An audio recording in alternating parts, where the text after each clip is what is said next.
Bye. Hey, Hello. everybody. Hey, buddy. Hello, everybody. Hey, everyone.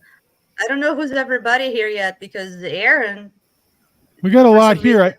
I think there's some didn't people do that our Monday night, and it's something weird happening over there. I don't know. something very weird, but I see a bunch of names here, and I think that means that there are a lot of people like us. This is maybe not the after party, but the oh my god, get me out of there party. So hey, It's like, what do you call this? Yeah, what do you call it if it's not an after party? So we had comments from earlier. Liz Gale, she said, "Can't wait. Yeah. She'll be here soon with us." That's Very gonna be good. awesome. Looking forward to this. Yeah, and ask for a comfy seat, please. People in Leah's chat. I'm just posting everything here from earlier. Hi, everybody. Welcome, welcome. We're here. Yay. We're Yay. here. We're not Look clear. Penny 5A, Penny 5A, Penny 5A. There's a question for you already, Chad. Oh yeah, little Chad and Mr. Bull excited for tonight. Yes. Nice. I was told earlier today by Hi, a Renee. very Sostowski-ish gentleman that I'm Dad gonna. Sostowski's here. Scooby-Dooski's Yeah, here. I was told that I'm gonna have a Mr. Bill by tomorrow. So, Nice. Can you hear it? Can you hear him? oh yeah. Yeah. Yep. Oh, okay. Oh shit! I'm look having at way- me. I'm having way you're too much squeezing fun my with him. guts out. Ah. He's my Dad new ran best away. friend. Look. Dawn is Love him. here. Hey, So John. for anybody that He's remembers, here. the original Mr. Bill was actually like clay, and he would always get flattened by things on SNL. I just watched the SNL. John sent me the link because I didn't really know. Did he? Oh yeah. Yeah. Yeah, that is So lots of people running from Jason. I know. Hey, Sorry guys. about that, guys. We hear ya. Yeah, we're Yeah, very what about lighthearted that? here. Huh? Yeah, funny. wow. Here's my imitation. No, you're wrong. Oh yeah, I guess you're right. Okay, you win. It seems to be how it was going at the beginning there. I started with an open mind the first time, and then I just had a very hard time paying attention. It was so painful, just because he seems like so in still, so hard to I don't know. I just couldn't follow. And then today I was watching a little bit, but I was already not really trying, this time around. I'm sorry to say, I was already biased. Yeah, What this about is- you, Chad? Yeah, Chad. It sounds like he needs a picture of Xenu sent to his address. All right, you're right. Chad did it. Yep. That's right. We got to get him on the plan here, What'd you think, Mayor? I had to take my blood pressure meds because I was just like, okay, I usually don't take them till about 11 p.m. And I was like, yeah, I don't know. There's a couple things I could get into, but it's just, one thing that really annoys me is when he acts as if he can compare, Christianity and all this. Like he knows about every religion, he knows all this stuff, and he really doesn't. Because I don't think, first of all, he understands the difference between a mainstream religion and a fundamentalist mindset religion, quote, religion. So, there's the total fundamental, which means like you have to follow exactly what they say or else. And Scientologists at its core is fundamental. Mm-hmm. Certain religions, like he said, oh, someone's a nominal Christian, da da da. That's not fundamental. That's just, Christianity. It's up to interpretation. It's complete. It's such a broad. I just hate when people just, lump Christianity into one. They want to put it in one package. So hey. Yes. So Tell that's one thing. Then the tax exemption thing got me all. So I was I like, okay, know, I'm right? done. That's the Yeah. place to start the conversation, right? Yeah. What did he say about that? I missed that part. We'll he get thought there. he thought that they should Oh. be. Let's wow. just fill Dawn at. We're talking. What are we talking about, Steve? Oh, so Aaron over on his channel right now, his Monday night, he's doing a second follow-up debate to something that he did earlier, a month or so ago, with this dude Jason something or other from Australia, and yeah, Jason is relatively. I saw the word earlier pop up on screen. Kind of inarticulate when it comes to communicating his point and what he's trying to say. Yeah. He's very. He says that he much prefers talking about the philosophical, and for anybody that's ever studied philosophy, that just means a bunch of crap, because it's just it's just all over the place. So he's talking all over the place, and Aaron's going bullet point by bullet point. Like, here's where you're wrong. Here's where you're wrong. Here's where you're wrong, and making a fantastic argument against the guy. So it's something, if you get the chance to maybe watch it at 2 times speed. If you're bored one day, go for it, but don't kill yourself. If you have the patience, also.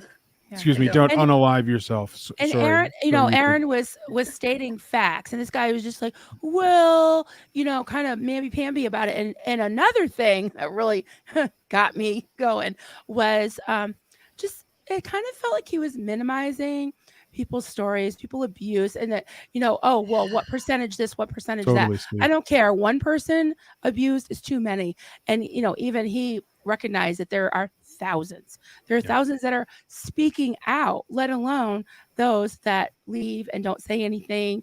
They don't want to get disconnected from. So one person's too many, but thousands and thousands. I mean, come on, people. All right, I'll get off my soapbox about that. No, Marcus, is there in debate to say? Was that tonight? Yes, Aaron is on with him right now. Somebody said also here, Pat O says, disappointing because I so look forward to Monday Night Lives. Me too. When I went there and then I saw that, and then I'm like, oh boy, and then I'm like, okay. But I need a 4-person panel, or 3 or 4 people chatting back and forth. At least on Mondays. On Mondays, right? Yeah. On Mondays, that's absolutely what I'm looking for. I think we're all looking for it. It's the first day of the week, a little stressful.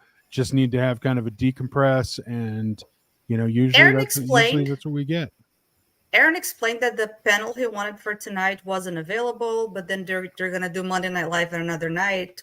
But yeah, kind of like messed up with my with my routine. That's because we have a special guest in Liz Gale tonight. We probably just stole her from him. Yeah. So, and he already had like 3 lives today with Reese. So I mean, it's kind of hard to do that. So and Liz has she has some special things planned. I'm so excited. We're all so excited. And she has a book coming out very, very, very soon. So yeah, lots of good stuff. Right. This is the part just to say that Jenny Wong says, don't judge us all by Jason, but he also said we shouldn't say Xeno out of respect for Scientologists. That's about the part where I stopped because we had to come here. But when he said, oh, use the word Xeno too much, he didn't say Xeno, he says the X word, right? So it's like he says, shouldn't say the X word. That's right. And then Aaron was like, oh, what's the problem with that? And then he's like, oh, well, in one word, respect. And I'm like, this guy? That guy. Yeah. No, Jenny. Okay, everybody. No. Two things we got to handle. We got to deal with first. Don't make her wait too long. Oh, no. We will not. First things first, for everybody that's here.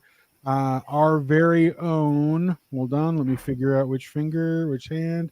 Our very own Marilyn is inches away from monetization from her. She just needs a few more watch hours.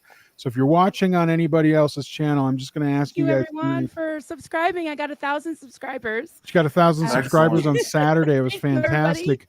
So please, everybody, do us all the favor, swing on over and watch this from Marilyn's channel tonight. Let's get her those watch hours while we're here. She won't know for like a day or two, but let's all clock in on her channel and give her those watch hours that she needs. So thank you, Steve-O.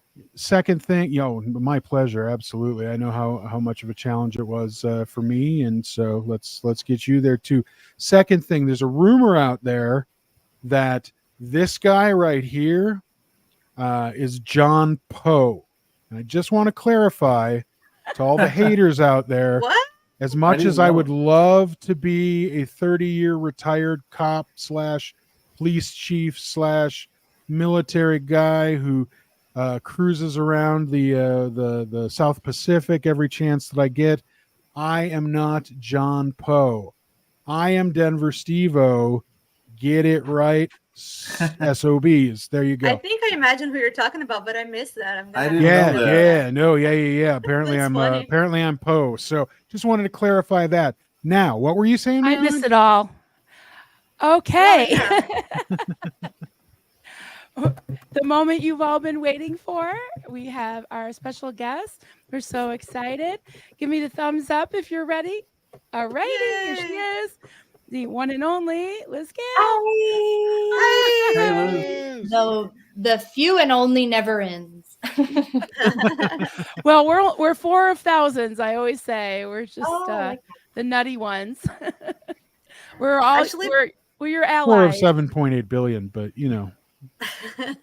Have you guys seen Mitch's follow-up last night to his, because he had a Saturday night Ask Me Anything, and then last night he did a follow-up to that, to the Saturday Yeah. night show, and then he on the Saturday night show, he asked people in chat, like, are you a first generation, what is it called, first generation, a born in, Oh, like yeah. second, third Yep. generation, a never in, which he classified as somebody who was never in, but maybe in another cult, or maybe is like an activist or of some sort, and a watcher who's like more just watching for whatever, which I don't know if there's, anyway. And then apparently the Never-Ends are giving a huge middle finger to Scientology, because when he put the graph up, it looked like this. So Yeah, it did. I didn't see that. That's fitting. Well, I love do it. that every day. So Yeah. There you go. There you go. welcome, Liz. Thank you Liz. for having me. Thank you. Welcome. That's my husband saying welcome, Liz. Oh, Feel good. and I'm a huge fan of your wife. Aw. Yeah. Oh, because you haven't seen him yet. I've had him on my stream like 3 times, Oh, and okay. he's very studious. He's like got like the glasses and the beard, and he looks like a professor. But he's a total mountain man. Like he's always like chopping wood outside on the other side of my studio here. I'm like, will you stop with that? I can hear you. But they love him. He was on my stream, and now everybody asks me, "Where's Duncan? Where's Duncan?" Right. So. Aw, I think sweet. Saturday we were doing our show Saturday morning or early afternoon, and where's Duncan? Oh, he's out swimming in the river or swimming in the creek. It's like I sent him up the river in so, a tube I mean, wuthout a paddle. awesome. Oh, I did see you were talking about that. I caught it when you said, you were like, "Oh no, do they need a paddle?" I remember when you said that. Well, And I think it's optional if you're tubing. well, I guess he got to the river. They didn't like the level that it was on, so they went water skiing in a lake instead. Oh, okay. Sure. Well, that's good. Yeah. That's good that you can trust them at least to find that dangerous call. Find something to do. Yeah. Decision. Yeah. Oh, that's awesome. Thank you guys so much for having me. You're here. Yay. Thank you so Yeah, much for coming. absolutely. Yeah, I didn't know that you guys had a show. I mean, I knew you guys had a show, but I didn't know that Never Ends had a show until I came over here, like last month or whenever it was. So you guys fascinate me a little bit. Ooh, Yeah, I'm like, maybe I'll what ask up with you that? guys. Yeah, some questions. Yeah. Go ahead. Anything. Well, I am curious. I don't know everybody's Marilyn. I know that you were raised in a cult and that you are out, and I know a little bit of your story, but I wasn't sure if the other Never Ends. Does that mean you've never been in Scientology, never been in a cult? Like, I've never been in All of the above. Scientology, but I've been in a Right, cult. But I remember Yeah. that. Right. Yeah, Clearwater Chad. Have you? I've never been in a cult. No. Wow, you guys must be so well balanced. to keep me No, but- grounded. Yeah. No. Be real. You have been in something. I was in an MLM, but I don't like to There you compare go. too much because it's like Scientology. There's some bad stuff. That's like abuse and stuff. I just lost some money, so.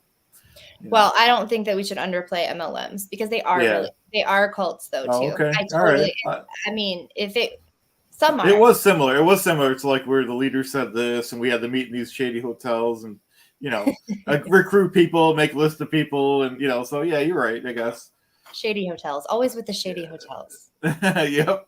Yeah. Well, that's interesting. I always figured that the minute an MLM or any tells you how to live your life outside of the professional zone, you're probably getting in the culty Yeah. world. Yes. That's what I figured.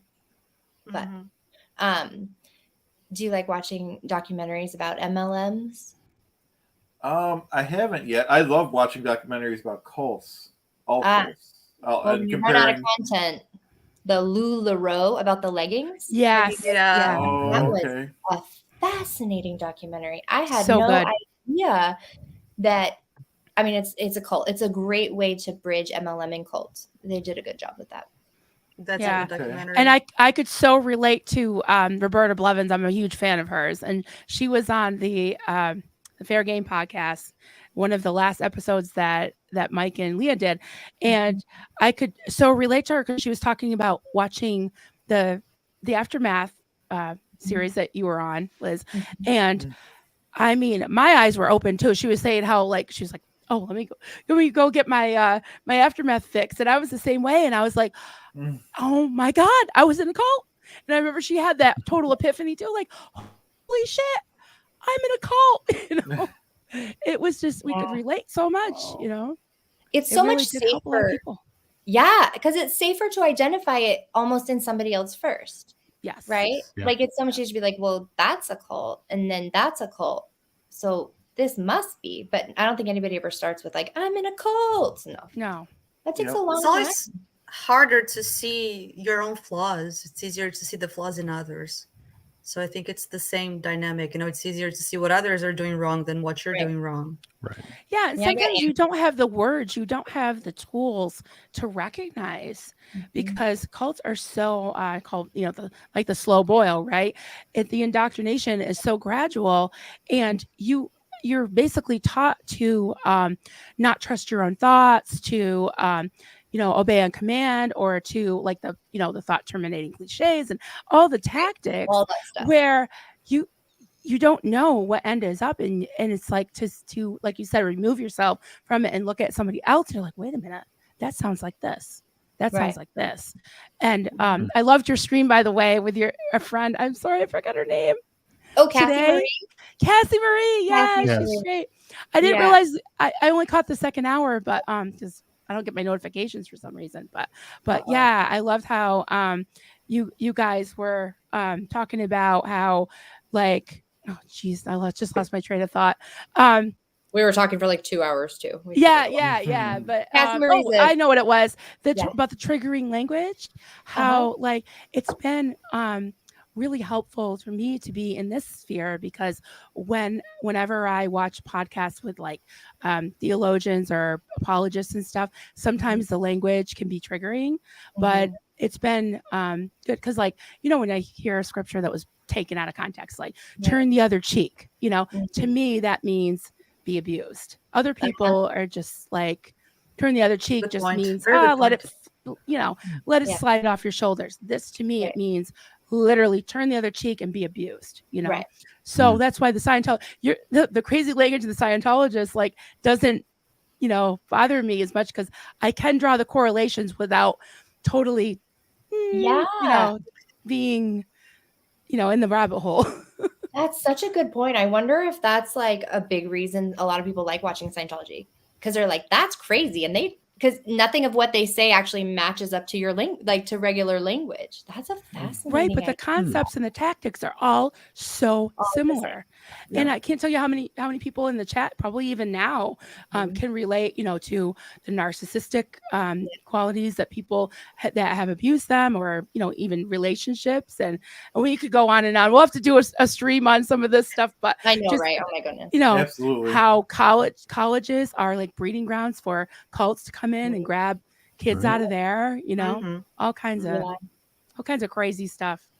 But your work is valid and it's amazing, and that's why you're getting some you know, back, you know, some flack about it, but we all love you, and we're rooting for you, and we're allies.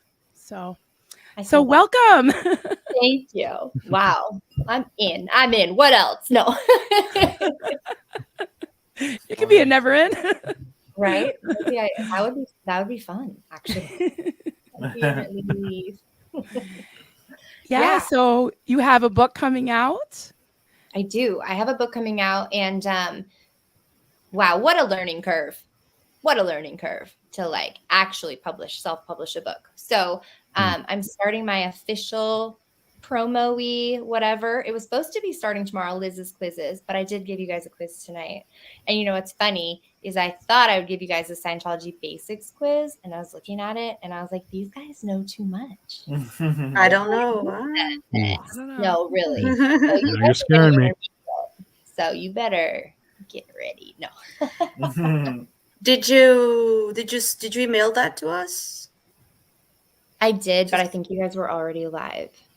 So I think I emailed it to Marilyn and messaged it to you. Okay. I can So- forward that. Marilyn, can you forward it to Steve-O?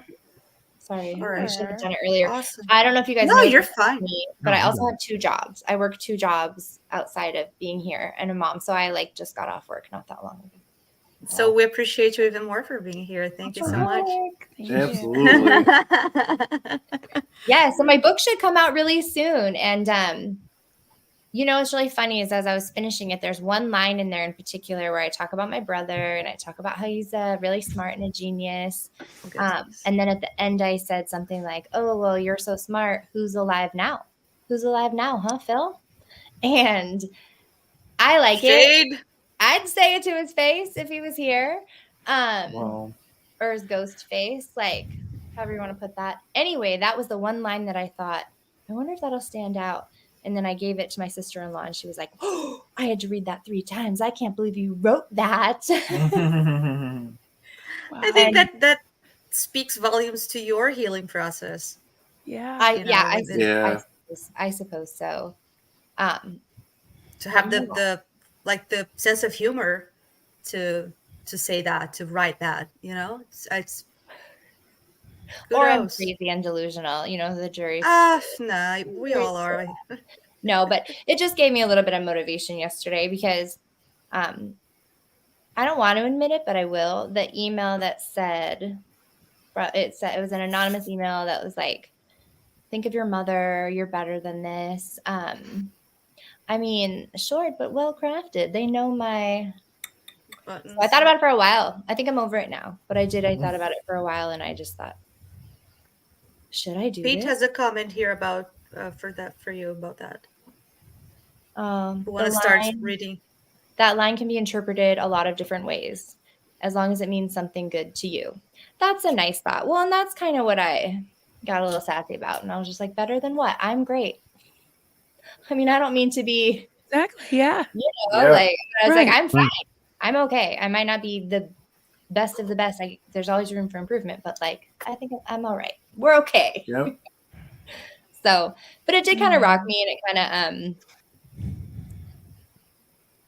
it's a weird thing. I'm putting a lot of, I feel like, secrets out into the world in this book coming out, and there's this part of me that still feels a little bit censored, like I'm not allowed or I'm going to get in trouble or whatever. So looking through that, think about that when you look at my book when it comes out. You'll be like, damn, she went through a lot. Wow. Yeah. Thank you for sharing it with the world. That's awesome. Well, And Liz, invite me I wanted to say something about these mysterious emails that have been coming out because Aaron got you.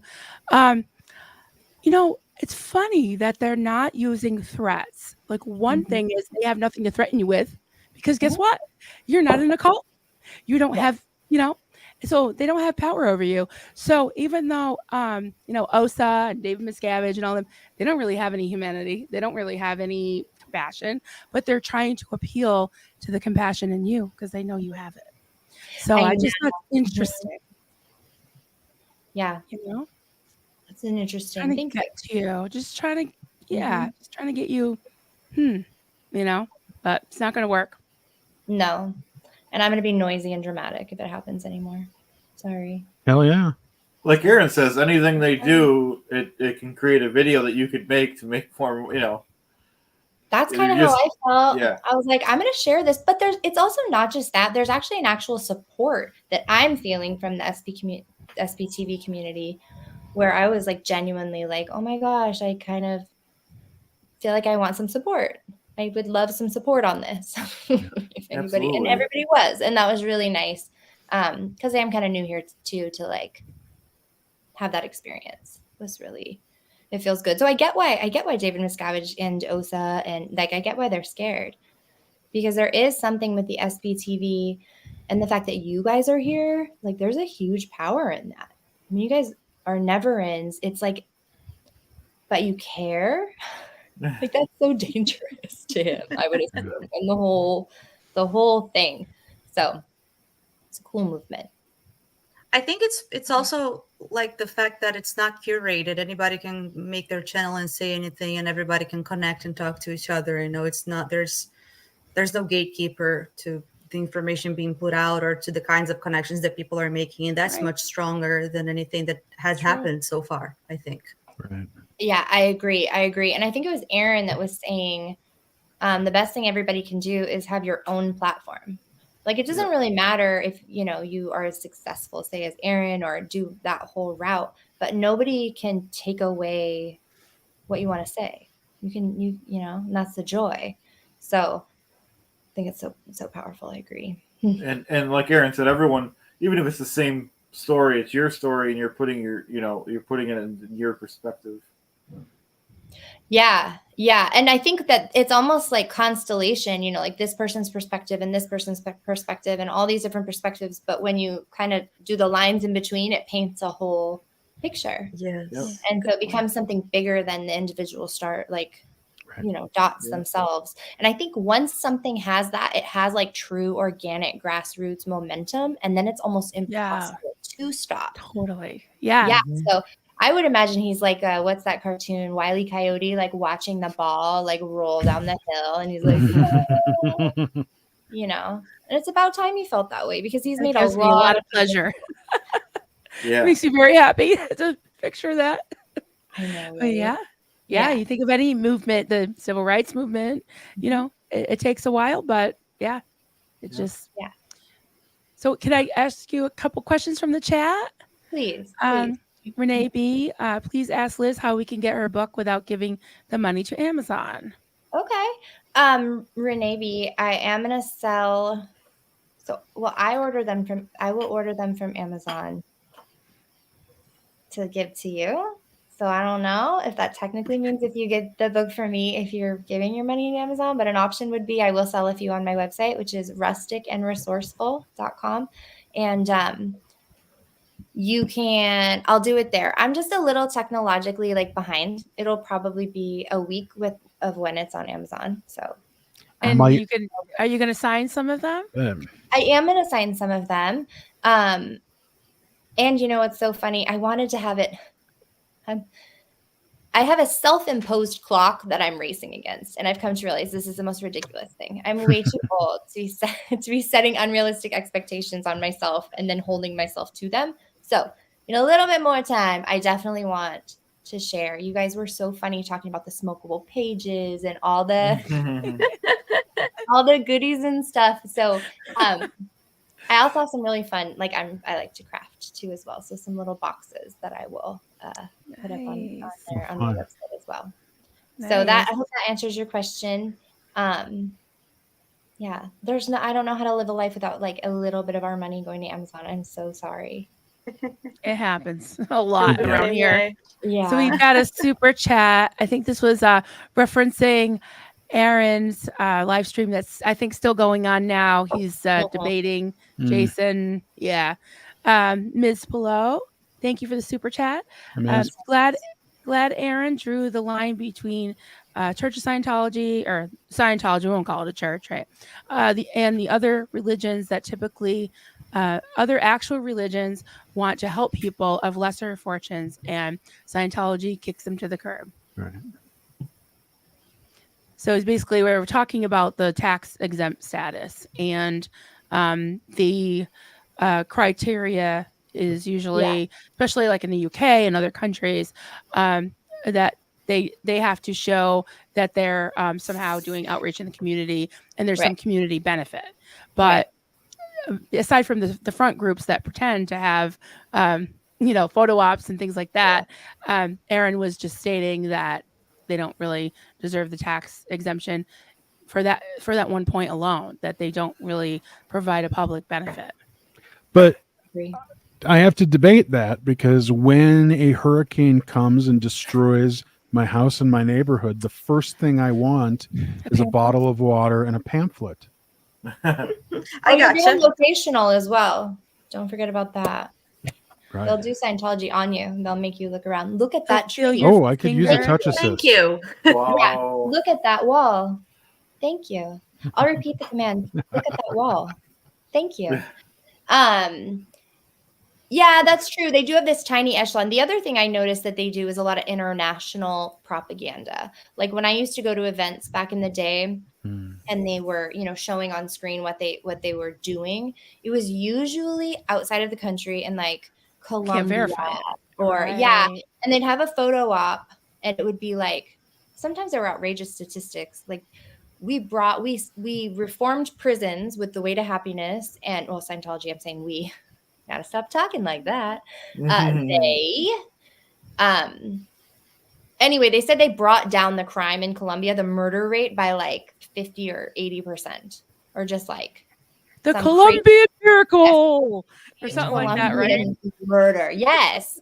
So that's what people inside think they're doing as far as social betterment goes. That's why when you don't see them in your local food pantry, you don't see them, in your local community doing action, or even in your state, or really in your country. You just kind of assume they're like off because they're so international that they're just like out there. If that, I don't know, gives any more information to Absolutely. how we thought. Yeah. So when I was in Scientology, I worked at staff for a short period of time, and I became the public executive secretary of the Celebrity Center in Portland, Celebrity Center Portland. So I was in charge of all the new people and the events. So we would we would get a DVD where the event had been recorded live, and it was like the next day, and we would rent a hall like we did it at the community college, and then play it, and everybody would come, and we'd have a little live thing, and then we'd watch this video, which, talk about propaganda. It's the same CD going out, and you're like, you physically have to get people there. Technology exists that you don't actually have to all get into the same building in order to watch something. In fact, wouldn't you be better off giving all of your church members an online access to something? But they won't do that. They want you in the building so that they can, like, I don't know, recalibrate you back. So, wow, I just went on one about that. No, it's interesting. Okay, sorry. Japan of Green Gables. Liz, when you say Yeah. your sister-in-law, it's not your brother's widow, is it? He's married, right? He wasn't married. Yes, correct. He is, my brother was not married. He was 19 when he passed away. That's so young. Never married. Yeah, it is. Yeah. Liz, are you monetized yet? I am not monetized. Do you need watch hours? I do. I need watch hours. Everybody go to Liz's channel. I'm pretty set, I think. That's go to great. Liz's channel. Yeah, well, feel free. I only had like 50 hours left. Yeah, everybody go to good Liz's job. channel Yeah. now. Maryland is very close. Very, very They're close. very, very close. I'll have it by the end of the fun, Maryland. Let's get, one thing at a time. It's like the financial thing, you want to, like, that one theory. I did it, and it actually worked in my 20s, where you like pay off the biggest one and then roll it over. Snowball effect or something. Yeah, thank you. It probably was in my 20s. I feel so old. I used to always pay off one and then forget about the other ones, and then I'd get in trouble from those. That's like a slurry or something, a different type something. of Right. The light splattering. So Stephen Britton says, Liz, anger at someone who analyzes themselves is perfectly normal. That sentence sounded a little angry to me, respectfully. Yeah. Thank you for this comment, Stephen. I appreciate, I like this dialogue, and thank you. Yeah, I've come to realize that I still am grieving. and that all of the range of emotions I have felt and kind of continue to feel at like sometimes I'm angry, sometimes I'm sad, sometimes I'm fine, acceptance, I suppose you'd say. So yeah, I could have read it, I suppose, differently as well. Like, well, who's alive now? But no, it was sassy pants. So You're I don't know if I'd entitled. call it anger, a little passive aggressive. Sure. No, I am a little pissed off. It is frustrating. I have a teenage son, and it is so frustrating to think of how much love and energy and time and just hope and everything goes into a life from conception to that 19, and I was joking earlier that like I can solve everybody else's problems. Like I've got answers for it all. If I could prescribe him, I'm like, you never went to a foreign country and like just dig ditches for other people then. Like don't stay alive for yourself then. Go do something radical and help other people. I just could, stick around till the freaking internet explodes. You're gonna love iPads. Yeah. But Yeah. didn't get that far. So yes, there will be some anger. There's a lot of emotions. What matters is how one expresses their emotions. And I'm certainly not perfect in that front either. So, but I think I writing a don't book. think you ever really get over. You don't get over something like that. You And I never don't do. think there's a right way to express emotions Right. or to feel emotions. Right.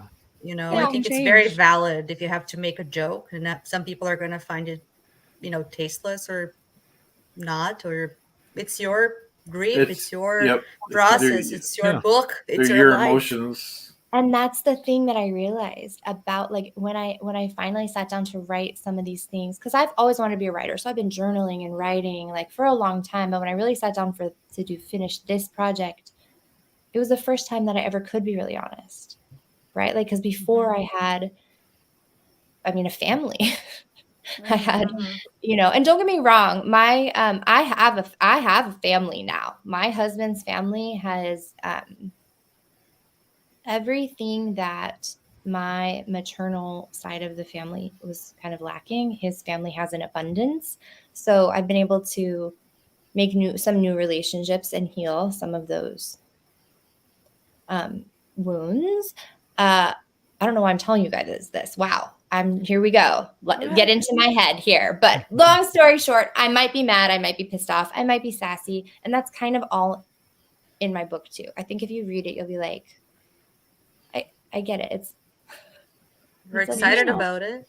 I'm a human with a range of emotions that I can express without a cult. Yeah. We're far enough in. Where all you fucking want.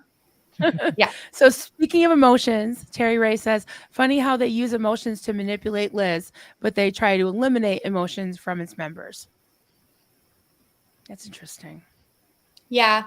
How do I explain this? That's a lot of their fundraising too, though. They do tie into emotions. Like, that's a weird one. I'm gonna have to think about that, Terry. Wow. Terry Ray, good comment. Don Lambert says, Liz, I've been out of Scientology since '83, but didn't start talking about it till the last 2 or 3 years, and mostly because of SPTV. That's wonderful. Great. Yeah. Before it was SPTV officially. Yeah. But it was already a movement. That's awesome. Yeah. Yeah. Anhata on fire says, Liz is an unofficial cousin of mine. Sold. She continues the comment. Oh. She compliments that. I don't know if it's right. Oh, a ginger pie too. Nice. I love it. I love it. That's awesome. That's awesome. Sorry, I was looking at sometimes I don't get any context, so I'm looking at this third question. I talked to Claire about how to do it. Monetize sure what that was. I think it's related to selling your book and not giving money to Amazon, or how to self-publish or something along those lines. Oh, got it. Got it. Tip 45, I'm so proud of you. Simply taking the steps. Red face red heart. Face red heart shape. Face red heart shape. Face red heart shape. Cute emojis. I know how have to look does that on YouTube. Thank you. All right. That was Tell the Book without Amazon. Pete's saying, yeah. Yeah, Probably. that makes sense. Yeah. I am going to record my own audiobook, and I think I'm just going to sell it on my own website. And so I guess Excited that's about Amazon that. That's Amazon free. So. Yeah, that'll be nice. Nice. I can't wait for that. I mean, I'll get the Me actual too. book, but I don't know. I think I'm slightly dyslexic or something. So if I read, it might take me a little time because I was never tested. I lived in foster homes and cults and everything else. So I don't know but yeah, I haven't finished a lot of books, but I'll finish yours. I'll read yours, but I do want to hear pressure. I do want to hear you read it. That's right. I've got a space on my bookshelf for the hard copy, and I've got 2 years for the audiobook. So because I can crochet while I listen to you too. Paperback. There's no room on the shelf for my paperback. Oh no, we'll make room. We'll make room. Make room. I'll just have to sandwich it in between Mark and Mike. Smoke a little bit of the book so it like squishes down. Oh, brilliant. Good idea. Yes. That was a great idea. Peyote pages there. Yeah. There you go. Since we're all pet lovers, I'll put this up from Joel. Soapbox. Oh, it's not a soapbox. That's me. I'm guilty of soapboxing. I know. It's fine. Yeah, I did it before you came in even about the scream. Pets bring us great joy. Think about helping your local rescue shelter. Donate, visit, or better yet, volunteer. You will get more than you give. Work for me. Yes. Nice. I agree. And I think awesome. That's something that, I mean, who knows how something like that could have honestly changed my brother's life. If the solution wasn't always just like, oh, this more Scientology or this or confusion, just like, hey, there's other ways that you can live in the world and engage with society that might feel good to you because you feel like shit, try something new. Like a puppy. Mm-hmm. Yeah. Shoveling poop, man. It's like very humbling. Sometimes it takes you out of your own theoretical crap. Mm-hmm. I don't know. That sounds weird. I live on a farm. Okay, that's the kind of poop I'm talking about. Makes sense. Well, I don't know if you guys want to do the quiz. Sure. Take a little time. So I kind of not sure if you're up for it yet. Yeah, let's do it. Absolutely. So time for it, sure. Are we gonna do it like we did last time? Like everybody's supposed to keep track of their points? I'll keep track. Look, I've got it written here. I'm gonna keep track this time. Can you see it? Where am I? I'm gonna put little tally marks. Very high. All right. Okay. Very high tech.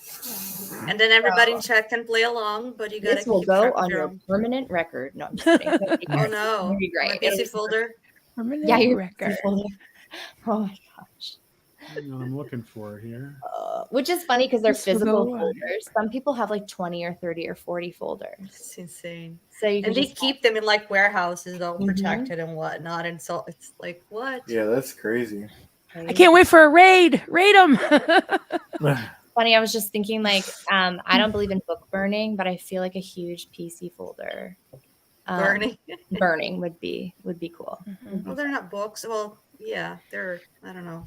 Yeah, I don't know how that. Stephen, yes, the chat can participate. Yes. So if we give them a little pause, people can put their answer in the chat if they want. Okay, cool. Just make sure that you tell your own points then, because yeah. Mr. Bill is thirsty, Chad. Oh, okay. Oh, you have another doll there. Yeah, John Sostowski gave. I'm sure he'll send you one too. I got one too. Oh, wow. Yep. The Mr. Bills are multiplying. It scared the dog. Yeah. What did John say last time? That screen looks. Mr. Bill is taking down Scientology one Mr. Bill at a time, something like that. Because he's been gifting those Mr. Bills to like a lot of SPTV creators. I'm going to say something a little bit maybe that's going to come across paranoid. And please understand as a disclaimer, I have no experience with this Mr. Bill. I have zero. But what if Mr. Bill is what if they're nanny cams? What if there is a camera in there and Mr. Bill is spying on everybody?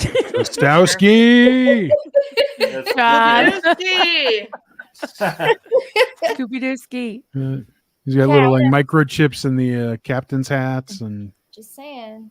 right. Next time you go to the airport, put it through the X-ray machine and just Yep. ask the guy behind the counter. No, I You don't know, know. the, you know, the, Again, fir- you know, the still, first, this is nothing for you. I'm just the a very first, paranoid. the first time this guy sent something out, he sent crackers to Mark Headley, and shortly thereafter, Headley got sick from the crackers. So, Yeah. He Mhm. tried to kill Are you Mark serious Hadley. though? Is that a Yeah. real story? true story. Yeah. No, Because it they have a is. lot of salt, you know. And he 'Cause he sent was him a whole sick. big box. Okay, Well, do you know because the story? I think Mark was trying to lick all the crackers too. So Yeah, that's a Do you know the verified story, fact. Liz, of the crack licking? The cracker I've licking? heard like references to it, but no. Is it from Bill or was he already referencing what had happened previously? No, what happened was on those smear websites that Scientology put out It was for a a bunch hate of video. people. Yeah, There's a it was hate site. that he licked crackers. Somebody who used to work with Mark said that the nasty thing that he did is that he licked crackers before she ate them or something like that. yeah, and put them back in the Yeah. package so she would eat them, and he would laugh. Yeah. That's all they could find against him, you know. It's like he licked my crackers. Yeah, so that became a Really? big joke in his community, and then he became like the cracker licker, and he makes fun of that. He has a video of him licking Yeah, I have a mug. crackers, you know, and Yeah, things like I have a that. mug with the They crackers. made the logo with the crackers and all of that, and then the group, the watchers were like the cracker lickers, right? There's all the jokes about that, and then around that time when this was all happening, we were all talking about it. Then John sent him a bunch of different brands because then the chat was always asking like, "What's your favorite type of cracker?" And then people are saying like brands of crackers, and then John just sent him a bunch of different brands of crackers. That He is stole her so box funny. of crackers and licked them And all. lick them all. See, that's like a big brother kind of thing to do. That's like, you know, or a little brother. That's just this seems Well, like he said he doesn't remember. He said we didn't even have crackers in the Sea Org. He's like, and I've never really eaten crackers. So funny. Yeah, that he is said funny to say because if I got my hands on crackers in his position, I wouldn't be licking them and putting them back. Eating I them. would be Yeah, you're eating them. starving. Yeah. Yeah. Exactly. he said that it sounds like So- something that he would have said just to make fun of the person. He says, "Oh, I see myself Oh, I saying licked that." your crackers. Just- yeah. Yeah. Oh, yeah, I licked them, by the way. Just, you know, Yeah. something like that. Well, it is a rule that if you lick something, somebody else can't take it from you. So, There right. you go. Right, I licked it, so it's mine. Right, isn't that the Yeah, like don't Yep. take my candy bar. And then you lick the whole thing, and then everyone's like, "Ew, I don't want that." And you're like, "Good, because it was mine to begin with." Right. I'm a 12-year-old boy at heart, just in case anybody was wondering. Me too. Did you I didn't figure say out, it, Steve-O. I didn't say it. Oh, I did. sometimes I agree. And sometimes I'll say something. We have like a little 4-way chat thing on Facebook on Messenger, and I'm like, I better rephrase this for the 12-year-old in the group, not saying it because you know he comes back with these. That's what she said, kind of. Oh yeah, come back. yeah. It's real weird when a 9-year-old says it. My son, he was was watching The Office, and then he was like, "That's what she said," and I was like, "No, That's funny. no." And if you are gonna say it, you don't say it to your mom. So anyway, right? I should never hear that. Yeah. Right. So Did you funny. figure out, Steve? Oh yeah, I got it. I'm ready to go. Don't look at the Okay. answers, Steve-O. I'm trying not You're not to. looking ahead, are you? No. Okay, just because okay. There we go. There it is. Medium promise. difficulty quiz. Ooh, medium difficulty quiz. I like that. So I have a Scientology Basics, which is a funny play off of, you know, the Scientology Basics. But they were too easy. So yeah, you guys get medium difficulty. All right, next slide, please. How well do you know Scientology, its history, scandals, and stories? Take the quiz to find out. Okay, everybody in the chat. It's going to be multiple choice. You can tell us which ones you think. Next slide, please.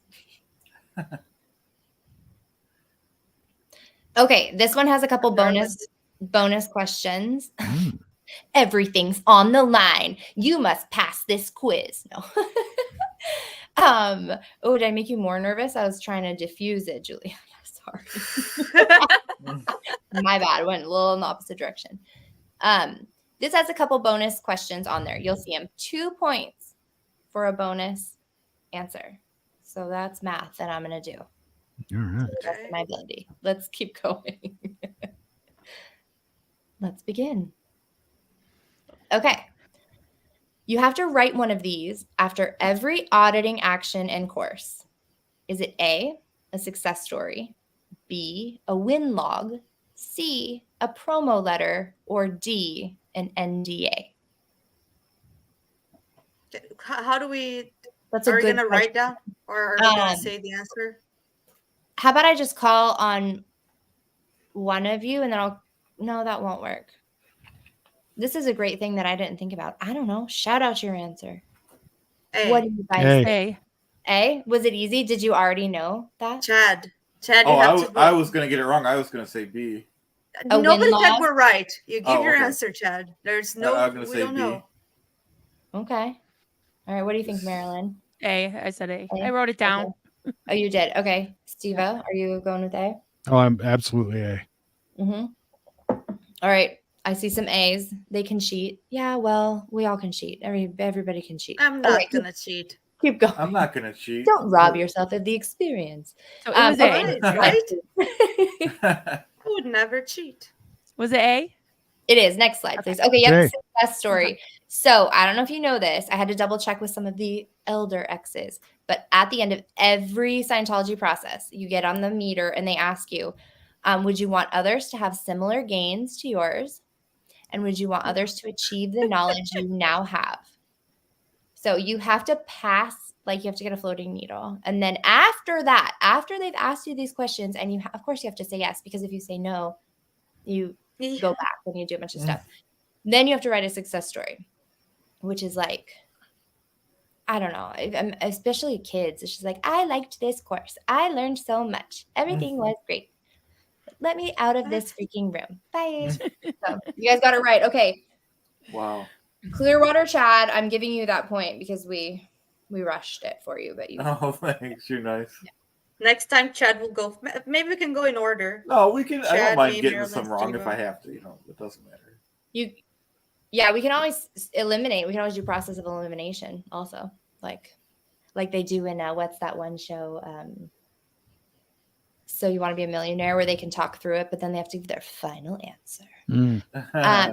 Okay, what does it mean in Scientology to drop your body?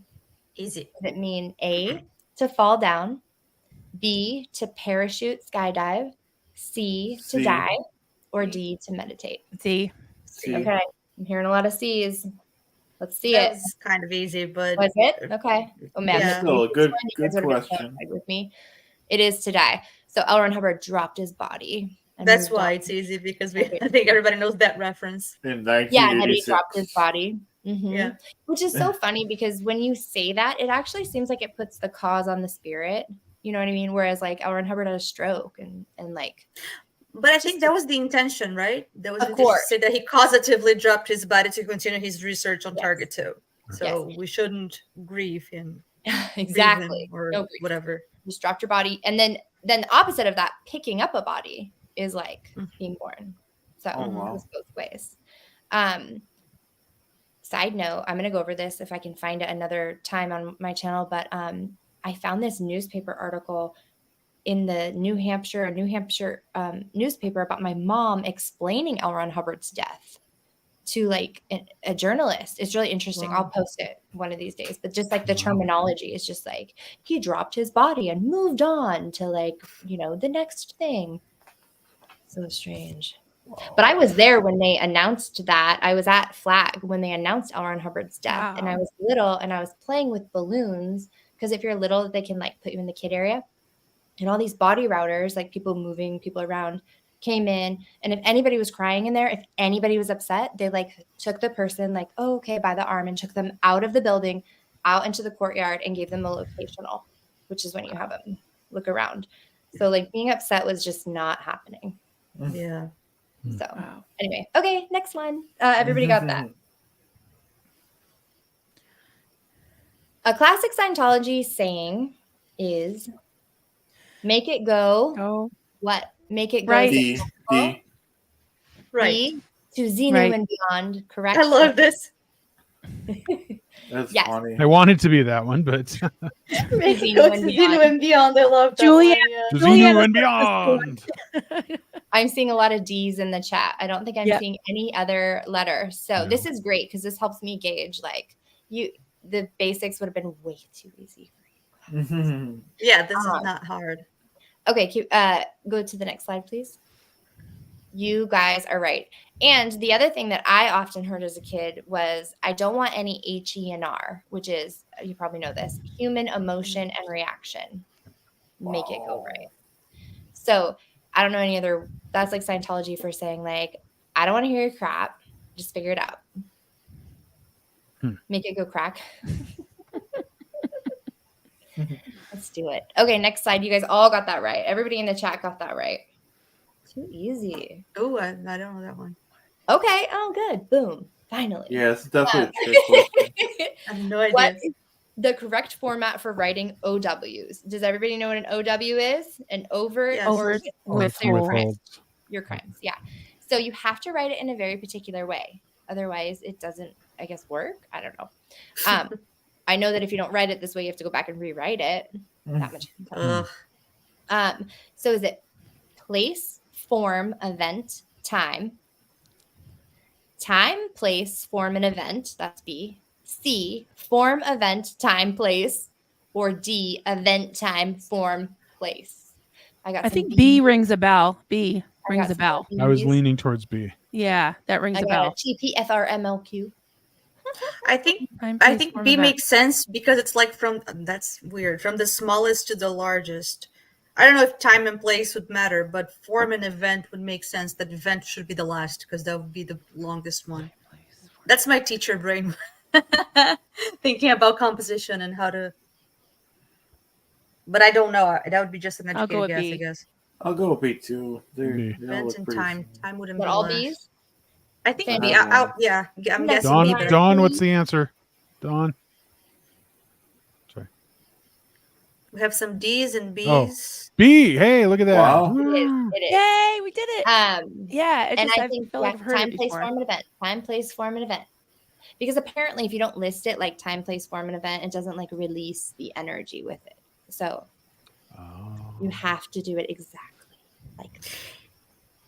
If you had another option with event at the end, or if you had time and place, so if you had place, time, form, and event, Be harder. I wouldn't have an educated guess. I would have to. I'm random. surprised people even know what OWs are, to be honest. I'm writing Withholds and this. I'm just withholds. like, I don't know if anybody's going to understand this. So this is fantastic for me. I'll just butter Well, you guys. we only listen to hours and hours a day. I know. Yeah, My goodness. Okay, next question. that's one of the things that got me interested in Scientology, is trying to understand the language, trying to understand what the hell you're talking about, and then I got so into it. Oh, that's funny. I know it's They fun. do have a whole language, that's for sure. Okay, what hacker group came after Scientology for attempting to censor the internet in 2008? D. D. I don't have to read them. Syrian. These are real groups, just in case anybody's Oh wondering. wow. Oh, I didn't Never know even that. heard of that. Army, the Chaos Computer Club, loved it. Lulzsec, no idea, but okay. Or Anonymous. They have some cool Anonymous. names. I know Anonymous. Anonymous. Anonymous. Everybody got it right. You guys are nailing this. All right, let's move on to the next question because I think we all know that. All right, which famous actor had a Scientology award created just for him? John Travolta, B. Tom Cruise, Will Smith, or Brad Pitt? B. B. D. Tom Cruise. Now the bonus This is question. the only one is that the thing. matters. Come on. Bonus Yep, question. yep. Well, you guys, okay, I'll tell you in the next slide after the answer. But Freedom Medal anyway, of Valor. bonus question. Oh, Did you guys know this? It was called Yeah. the Freedom Medal of Valor. sorry, I was trying to think. Yeah, Blech. I wouldn't remember. I actually knew that one. Wow. Did you? It's Oh, good. 2 points for 2004, Maryland. right? Honor system. Who else knew? I did. I did too. Okay. It 2004. wasn't, gonna it wasn't say called no. the Black Turtleneck Award. The psychotic Black Turtleneck Award. That one. I mean, who looks at that and is like, this seems like a great guy? Everything's Well, I fine. mean, It's we're talking about a guy ASW. that he did introduce LRH technology to over 1 billion people. So He Have did. you met an SP? Right? Well, it's also that I don't know that they thought about it at the time, but it was actually really insulting to a lot of the old time Scientologists, especially Sea Org members, because they Yeah. straight up said Tom Cruise has I forget the exact quote, but it's something like done more for Scientology, disseminated it to more people, and therefore has done more for Scientology than anybody else on the planet. Yep. Yeah. And that's so weird because that was right after Oprah's couch. It's like, is all good? No, what is it? Is all news good news? Because he didn't look great on that couch. How could you give him an award for? So bizarre, so freaking bizarre. Flava Flav medal. Penny Flava Flav.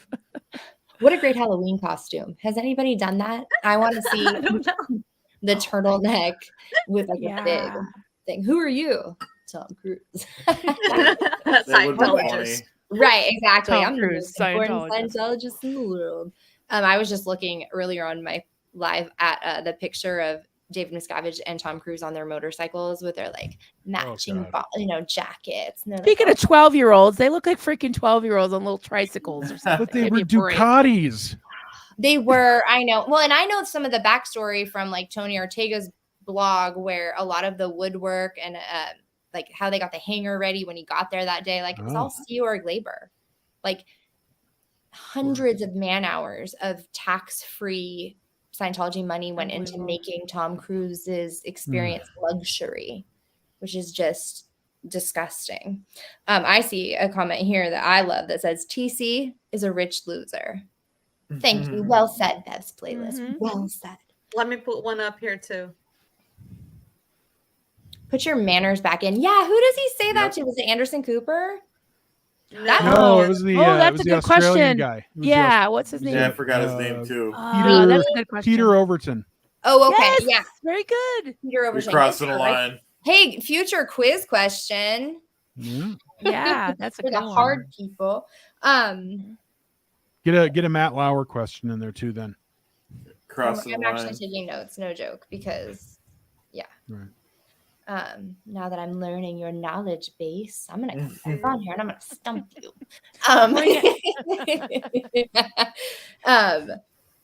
Yeah. Well, anyway, we can move on to the next question. I feel like we could just talk about how Tom Cruise is for forever. I'm curious if you guys know this one. What vitamins are Scientologists told will help soothe the reactive mind? Niacin? Is it A, B1, B vitamin C, C vitamin A, or D niacin? D. You know they OD on niacin when in the right? Purification rundown. They take tons of niacin. I know they take a lot of niacin for the Purif, but I don't know if that's the one that I don't know if it's smooths the mind. The reactive mind. I don't know. All I know is Amy Scobie has taken enough niacin for all of us. So I'm gonna say I'll say D. Just because. Marilyn. So if it's not niacin, then maybe I'm not saying it's not niacin. It could be. I'm not looking at the chat. I'm not either. Yeah, I'll go with D. Yeah, do your thing. I'll say D. Okay, wait. Oh my gosh, say your answers one more time. Claire, what? Okay, A. And I'll say D. D. Everybody else. Okay, Juliana, you got it right. Nice. Oh, B1. So that's, I don't know where it came from exactly. Probably some L. Ron Hubbard thing, but B1 is known, at least the way I was raised in Scientology culture, if you have a nightmare, B1. If you're just like really crabby or you're banky, like you're like re-stimulated and you're just like having a hard time, B1. Soothe the reactive mind. There we go. Niacin is used in the purification rundown, and you take a little bit every day, an increasing dosage until you the flush in your skin stops. So like day one, you would take, I don't know the milligrams exactly, but say day one, you take 5 milligrams and you flush red. The next day you take 5 milligrams again, you flush red. The next day you take 5 again, but you don't flush red. Then the next day you take 10. So it's like this ever increasing. Have you guys ever taken niacin? Just not in high doses. Yeah. Okay. I think it'd be hilarious to do a live where you take niacin. It just turns you a little bit red. It makes you like, it doesn't hurt, it doesn't hurt you. Or if you take a lot, it will, but a very small dose, you just get like a little flushed or whatever, tingly, but. Next chat-a-thon. Wow. Yeah, 10 hour show. I just like to say for the record that I did not cheat. I made a very Oh, a I didn't very think you did, but okay. no, but I made an effort not to look here because I saw the answers here. Marcus, who's a Scientologist, said A. Penny said right. A. And Japan of Green Gables, who is one of the most knowledgeable people about Yeah. Scientology Yes. from the Never Ends, also said A. So I'm glad I didn't look at that. Oh, even my Duncan hubby also got said it right. B1. He said wow, B. Yeah, wow. He said he B1. said B. You won. Wow. Yeah. Smarty pants. Smarty Very pants. nice. Oops, I'll try sorry. and find Yeah. that reference sometime. It had to come from something L. Ron Hubbard said, which just goes Somebody to said show. here. Steven said, "I'll take the 50-50." Yeah, I should have asked for that. Yeah, no doubt. And then it would have been Follow niacin and lifeline. B1. A and would have D. been Right, between the- right. Right. Wouldn't that be funny if that's how I gave away books? I was like super stressful quiz, and I'm like, you have to get it right. You failed. Yes. No prize. No. That was so funny. Steven said niacin is vitamin B3. Oh, interesting. Oh. Yeah, I did think it was another, which also is Hmm. weird. From what I understand now, later in life, it's good to balance your B vitamins. You don't really want like a really high dosage unless you're proven to be deficit in something. Look, I'm not a doctor or whatever, but I'm just saying when I go to my own vitamin shelf now, I've moved beyond the B1 and I'm on a B complex. Woot woot. So And for the lawyers, we're not giving health advice. we are We are not. absolutely We are not. The general consensus is I never do what I say or suggest. We're not doctors. I hear you We're there. not therapists. Nope. I think it was more a testament to my personal healing that when I go to the store and I purchase a B vitamin, I've moved beyond that indoctrination. So Mhm. anyway, next slide before we get Right B on. vitamined out. Do you guys know this one? What do VGIs stand for? Is Yes, it I know it. vines grow inward? Is it B, that was A, B, very grand ideas, C, very good indicators, or D, volunteers get inside? C. I feel good with C too. C. See. C. C. I wouldn't have Okay. known this one without the options. This is not an acronym that I'm familiar with. Okay. Like if you said VGIs, I wouldn't know what it is. Like if you see OW right up, I know what it is. But I wouldn't know. But with the options, It makes the most sense. I know. And I honestly tried to do that a little No, bit. I've I heard really it. didn't give the SPTV community enough credit. That is my underestimation. I accept responsibility. But You know what's funny is at least 3 or 4 of these answers I've gotten from watching Degraded Daughters of Dianetics. Yeah. Because Vini. Wow. they I use feel the like that's language. we I should can hear clip that for Vanessa's them. I can hear Yeah. Vanessa's voice saying VG. I love Yeah. that. Or what was the other one? HE&R, because they used to say that their teachers like, you're being, HE&R-y or whatever, like using it as like an adjective. Yeah. Yeah. So that's funny. That's great. It does stand for very good indicators. So like somebody would write on the top of your, like I don't know, it's just a way to how you are. You can also have bad indicators. Bad indicators would be like crying, upset. Very good indicators means you're like, I'm trying not to say uptone. Once the floodgate opens with the language, it sure is interesting. Anyway, it's just a way to say like they're VGIs. Everything about them is positive. They're showing success, happiness, that kind of thing. So they don't let you out of the room until you pretty much. have That's very the good end indicators, result. right? Yes, you must have VGI. So let's go to the next question because it actually has something to do with this. I think I marked you guys all down. Okay, another indicator, because we just talked about a couple of VGIs in this is it A, bright eyes, B, standing taller, C, floating needle, or D, glowing skin? C. Yep. My C. gut says C. Yep. Yeah, I'll say C too. Okay, next I slide. hope C. Oh, the chat says C. Right. The floating needle. And this speaks to, did you know this? I wonder if you guys are familiar with this. Floating needle means that you have no like residual mental energy or emotional hang up on a concept or a moment in time. So, excuse me. After every, when you're finishing anything, you have to have a floating needle. If you have any other movement in your needle other than this, it means you got to go back and like do a bunch of crap. Rock slam. Yeah, rock slam. But David Miscavige redefined the definition of floating needle in like Really? the late 90s, I want to say.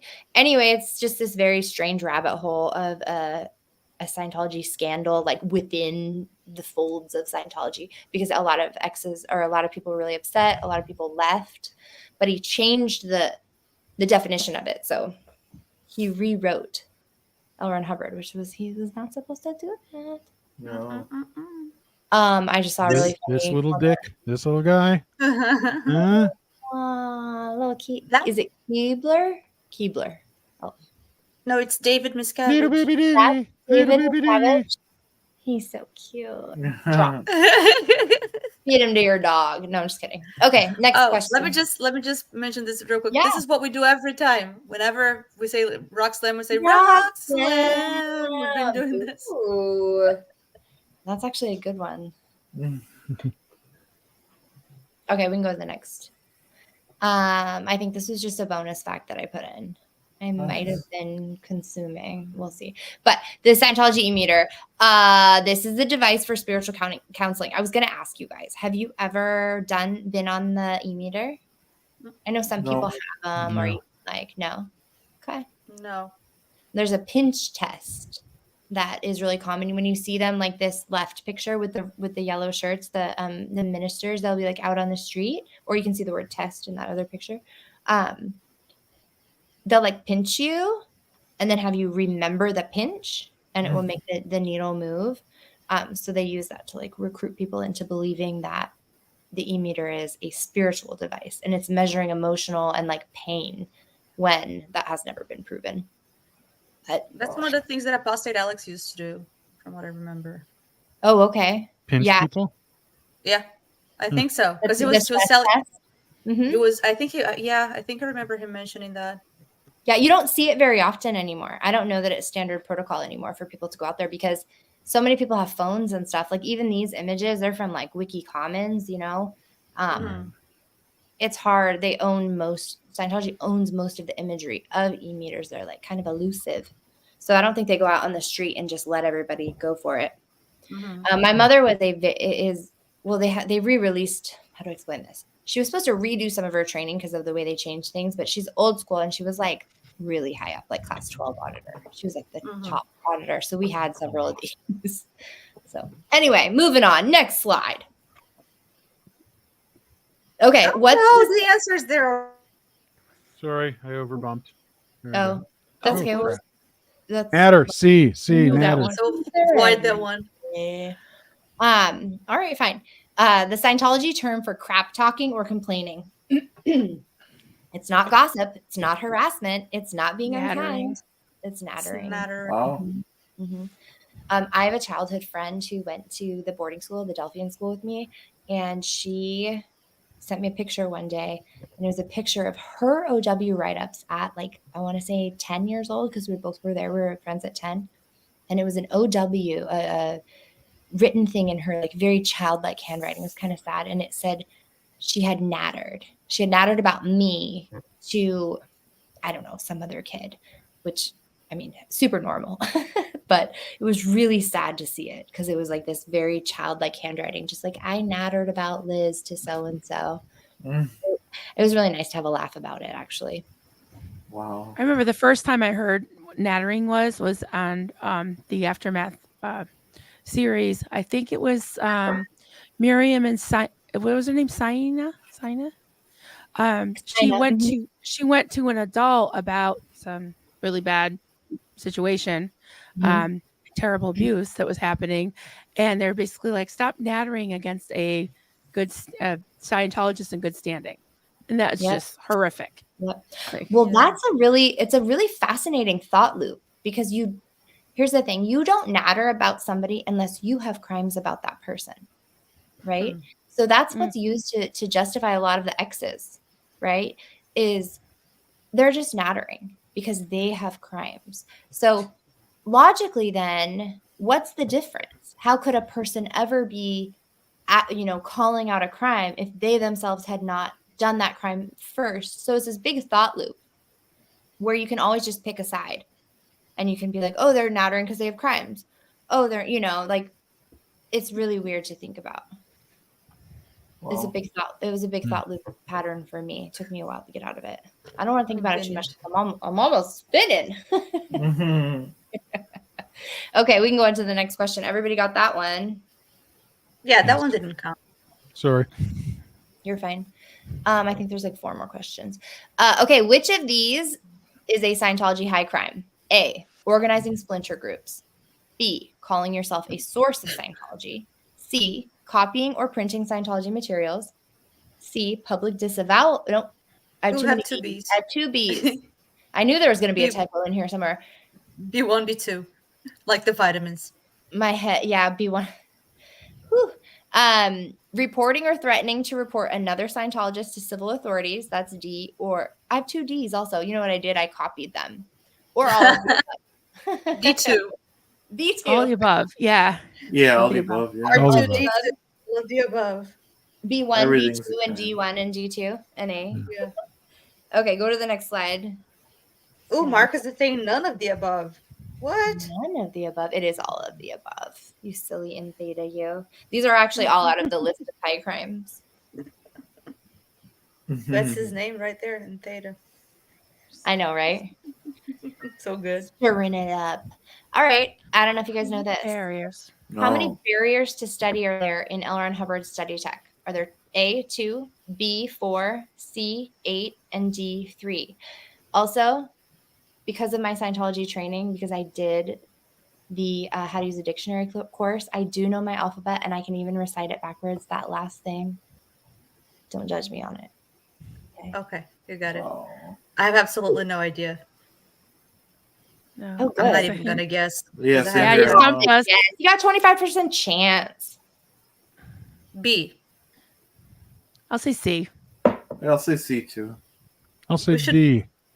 Then I'll change to no. I don't Who's change to saying- anything because Chad. Who said D? Was it Chad or Steve? I heard, but I didn't. Steve. Okay. Steve. It's D. The correct answer is D. There are 3 Wow. barriers to study in L. Ron Hubbard's study Wow. tech. Any what is it? Gander a guess? I don't know what the word is, but do you want to? Anybody want to take a guess at any of them? I'll give you 2 points if you get even one. Misunderstood word. All right, good. That is nice. what. I don't know. I don't know. Barriers to study. Poo, pee, and vomit. And I don't know. before we go to before we go to the next slide, I will tell you that when you hear about Scientology's schools and stuff, they are following this to a T. This is what it means to be a Scientology school, is to follow his study tech. So, okay, Can next slide. I Oh. before I change? No, wait. Not touching. Can I Nope. just see Nope. the? Nope. I want to put up some of the comments here. Oh, they have some there. Yep. We have some common sense, misunderstood definition, Close. yawning. That's close. Marcus doesn't count. There Lack we go. of math. Lack of. I love your Yeah. saucy little comma. Okay. Of it course, counts. you know unconditional love. I That like doesn't that. exist in Scientology. We know that. Vicky. Right. Fatigue. Wow. So, Going Oh, out I to didn't D when know you're you supposed to be were you studying. spying on me? Were you watching me? What? No. Alcohol consumption. So Steve Britton's, he said yawning and something else. Is that alcohol consumption? Fatigue. There were a couple Fatigue. before. Fatigue. Okay. Fatigue. So those are symptoms. Fatigue would be a symptom of lack of mass. Well, kind of both. Fatigue isn't exactly, but like tiredness is from a misunderstood word. Feeling lethargic and dizzy would be lack of mass. So go to the next slide. I know I sound out there, but there is misunderstood word. Oh, I didn't highlight the answer. It's D. Lack of mass and skipped gradient. So lack of mass is when you hear people making clay demos. It's they're giving the concepts like mass by doing it out of clay. So that's why people do it out of clay. It all goes back to his study technology. There's a dictionary there because misunderstood word. Another kind of fun thing, like most Christians, they have their own Bible. All Scientologists have their own dictionary. Mhm. It's like it's your little baby. So, Mm-hmm. okay. Did anybody know all those? No. You guys didn't go to Scientology school. No. Right? Lack of mass. All right. No. Next slide. All right. What is it called when a person changes or I alters? know this one. Okay, is it A, lionessing, B, editing, C, selective Scientology, or D, squirreling? Squirreling. D. D. Swirling. Yeah, The- I knew that Everybody- one. I like lionessing as a word though. That's a I good know, word. right? I'm gonna lioness. Okay, next slide. Actually, wait, before you go to the next slide, I stole this from somebody's Facebook post. This is like a library. These are real Scientology books in this picture. And like this is a very typical Scientology library. There's all the tech volumes. Like it's just yeah. So imagine how much money that is buying that straight from Bridge Same. Publishing. Wow. I need to say this one. There's a new option here. E. Yeah. Jason Savage. Boom, boom. Well played. Well played. Okay, next slide. Oh, hey, freezing project. Squirreling. Squirreling. It is. It's squirreling. And again, look, gosh, I didn't even highlight that. The answer. Chip or Dale. Which is, I know, right? It's so sad that squirrels get such a bad I know. rep in Scientology. It's like, and I never really understood. I'm gonna figure that out. I'm gonna try. I'm gonna try to get a hold of Hannah Whittingfield, somebody who was with L. Ron Hubbard. Why did he pick that animal, like that term? Squirreling. I have heard a theory, but I don't know how accurate it is. Okay. Because of some places, instead of saying a hamster wheel, they say like a squirrel wheel or something. I've heard the analogy of being like the hamster wheel or something like that. I think I've heard John Atack or somebody. I've heard somebody discuss that, like the origin of the word squirreling. But Yeah, I'm not sure if that stands. Huh. It's not because Marty Rathbun looked like a squirrel. That could be it too. One of my- Squirrel busters were after him. One of my Possibly. biggest regrets in life is that I did not download. The Squirrel Busters had a video that they posted on YouTube for about 2 days when they were harassing Marty Rathbun, where they were on a boat and they were doing the I'm on a boat and they were like rapping in their very cringeworthy in their Squirrel Buster t-shirts, and they were like, we're on a boat and like all this weird stuff. I've looked for it. If anybody out there is like a hacker who understands how to find things that were on the internet once upon a time, that video, that like it needs to be found. It is, I'm pretty sure it will take Scientology down like by itself. It is the most insane thing anybody has ever seen. It lives rent free in my mind. And if we could see it with our eyes, it'll be amazing. Marcus says he remembers those videos. If not, we'll have to do some Yeah. recreation or something. Yeah. We should find them because there were the Squirrel Buster ones, and then they got real sassy. Like there were a couple of days where they thought they were untouchable. It was real weird. What is it you want to do, Chad? Well, if we can't find it, we'll do a recreation. We'll make our own new one. Right? It literally started out with like a pan like this, and he was cross-eyed on or cross-armed on a boat, and he was like, "We're on a boat." It was. I can't remember everything else. They had this whole The other one gotta find it. maybe isn't as good, but the pub one that's public where the lady with the shirt on and the hat, the GoPro, she's knocking on Marty's door. She's like, "How you doing, Mr. Squirrel?" Yeah. Yeah. And it's like they're saying it so mean, but the rest of the world is like, I like squirrels. Like that's Yeah. Yeah. Right. cute. You're a squirrel. Okay. I love it. Okay, next slide. Poor squirrels. I think we only have I don't remember how many questions are in this, but there can't be more than a couple left. On the Purif, you're expected to drink what? A, You know Kool-Aid. this one? Hopefully not. B, apple juice. B, grape drink. Or D, CalMag. CalMag. Oh, no. Yeah. D. Yeah. All right, next CalMag. slide. Too easy. Yes, it is CalMag. And you know, on the Purif in particular, I used to hate it as a kid. I get the health benefits, but they mix it with apple cider vinegar. Like old school Scientology, the right way to make CalMag is with apple cider vinegar. I don't know. My family said that. Now that I'm getting older, though, I appreciate some CalMag. I mean, I'm a human being that Good for your does bones. Yeah, as you get older. Yeah. and it's good for- magnesium. I get it. And even a little apple cider vinegar is not the worst thing. But if you can imagine me, I did the Purif at 8 years old because I had like Tylenol 2 times or something as a child. Yeah. And then I did it again at like 10 because I had some antibiotics. And then I did it like again at 14. And then I did it again. Like I did it so many times. So many times. So CalMegs. But my favorite story is the one that you went to paused your period to go smoke. Yeah, I did. You want to know something is that after so I did the live and then I put a little clip of that on my TikTok and it got like 300,000 views. So it was pretty good. Awesome. Nice. And then somebody messaged me and they were like, is this story about me? Because I remember this. I just wasn't the ethics officer. I was the Purify C. So I had gotten that part wrong. A detail wrong. I was like, oh yeah.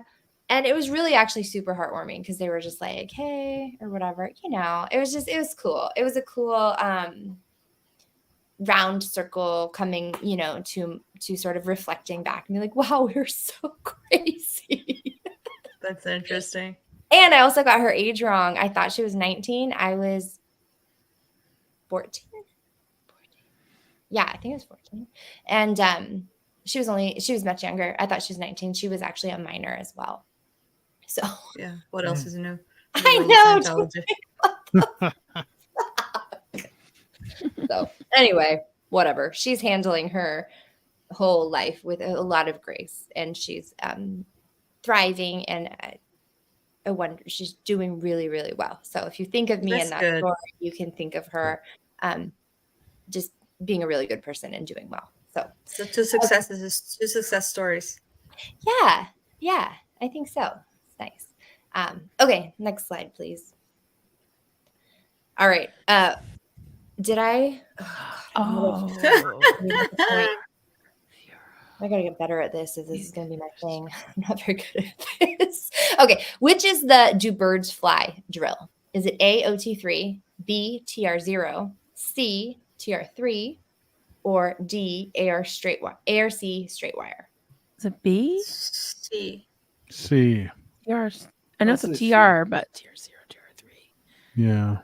Oh, TR0, you just sit with your eyes closed, meditating, confronting. It's one of the TRs. Yeah. You confront somebody. No, that's OT TR0. I don't know if it's the same one. TR0, maybe it's the one with the eyes open. TR0. It's TR3. No, OT3 would be does Xenu fly? So TR. The birds fly or the fish swim. Mm-hmm, that's the correct. Those are your options. Yep. What'd you say, Chad? Chad? C. Okay. Is it TR0? I'll go with C, I guess. I think everybody's going with C. Next slide. Boom. You guys are right. Nice. Good job. Yeah, and you are correct. It is OTTR. It's just most people don't say the OT. So yes. I thought it was OTTR0 was one thing and TR0 was the next one. I thought because Hubbard starts counting from 0, so who the fuck knows? Grade 0, grade 1, grade 2. So I thought it was OTTR0, TR0, TR1. Yeah, first you sit with your eyes closed. So you're sitting like 3 feet or whatever away from a person across from you in a chair with your hands on your knees and your eyes are closed. Then the next one, your eyes are open. And then the next one, you're just delivering a communication. You're like reading out of Alice in Wonderland. Very strange that is always what it is. You are never reading out of any other text except for Alice in Wonderland. That is weird. So strange. That is nuts. Yeah. It's so weird. I know, right? It's so bizarre. And then TR3 is, you can say, do birds fly or do fish swim? And the point of that one is you don't acknowledge any origin, like you just keep saying it until the person answers. So it's super fun to be the on the opposite side of the drill when you're a kid, because your job is just not to answer the question. So they're like, do birds fly? And you're like, I don't want to talk to you. And they're like, I'll repeat the question. Do birds fly? And you're just like, I like this. It's super fun when you're a kid. Yeah. Well, I mean, I don't know if it's super fun when you're an adult. I don't think it's even really that super fun. I'm just, I guess, comparing it to not fun things. When I looked at my day in the classroom, in the courtroom, and I got to do something like this, I was like stoked, because otherwise I was just going to sit there and read and make crap out of clay. I don't know. Marcus, who was in Theta, he did a whole series with Doug Kramer Mhm. on Doug's channel of all the TRs. They did a whole series. They covered all the TRs. All of Very them. interesting stuff they have there. That's awesome. Well, I didn't realize until I left Scientology that puts you into a state of a hypnosis. Essentially, it makes you extremely suggestible. Oh. And one of the last, Especially the amount of time that you have to sit there and do those things. the higher up you go, it's hours. Mm. Hours. Wow. So on the student hat, which isn't even that high up, you have to confront a piece of paper on the wall for 2 hours. Yeah. So you have to sit there and you have to like just be there in front of this piece that of one. paper. And you pay for this shit? Yeah, it's like $1,000 in case Oh my God. you could put it on your credit card. That's fine. Oh, right. Yeah, of course. Yeah. Your Chase. Yeah, your Chase card. Your Chase card, the Chase Wave. Oh, go I ahead. know people involved in that Chase Wave because I was there when they were calling and like they would call your credit card company for you and get your limit raised. Oh my God. And and Wow. sometimes they get your interest rate lowered though too. So maybe it's Well, thanks for that. Yeah. Yeah. I don't know. ARC straight wire. Somebody in the chat said they don't know what that That's is. what the question that I wanted to. Yeah. ARC straight wire is a lower bridge level process. So auditing process is one of the lower ones, and you basically like recall points in your past, and the idea of it is to improve your recall so that later on when you're doing the like more intense stuff, the auditing command can be given to you and you immediately go to a thought and you recall that thought. So I mean, it's an indoctrination step, but that's what it's about. Mm. That answers your question. So everybody, yep, I marked that one. I think, is that the last question? I don't even know my own quiz. Yeah, okay. Yeah. That's it. Let's calculate. Okay, my dog's Woohoo. barking. That's okay. So guys, add up your points. Everybody who's playing in the chat, and then we'll. I check have your the guys' results. points, but I don't know how accurate I kept them. We trust you. I think trust Marilyn you. has 17 and Chad has. No, Marilyn has 16. I can count. And I know my alphabet. I promise. I don't know what this is. Chad has. I think I skipped you guys a point. I think Chad has 18, and I think Juliana has 19, and I think Steve-O has 18. I think that's the score. But who knows? We'll see. Nobody got 0 to 9. And I lost. Nobody. I don't know if you guys are a baby being in the chat, but if you're a baby being, your Thetan knowledge is floating in space, lost like a rock in a black hole. But fear not, your enlightenment mission has just launched. Learn from these quizzes, baby being, until you're ready to take on the universe. Marilyn, you're an outstanding OT. Your OT understanding is a bit like a dance recital, almost cosmic. So I lost. No, don't forget, there's always more to learn. It may be time to dive into the tech to make sure you're not squirreling. I love them. And there's Excellent. one more. I think I only got one wrong, but I didn't get any bonus. That's why. That's why it says bonus points. The rest of you are I didn't know upstat this. unicorns. I'm sorry, man. You're an upstat unicorn too. Wait, You really are an upstat unicorn. that's Mary. okay. Ethics protection. Here you come. Move over. Your Hubbard hunches are sharper than a spaceship's nose cone. Prepare to pull in some vertical stacks and power conditions. I want to attest to that. Damn. You'd I like have to? a- Very nice. Would you like Can you others see to that? achieve the wins that you have achieved? What Can is you that? see that? No. You can't see it. Is it a Let light? me- Be big. We're done with the quiz. Nice. It's a unicorn. It's a unicorn. There you Marilyn. go. I'm an upset unicorn.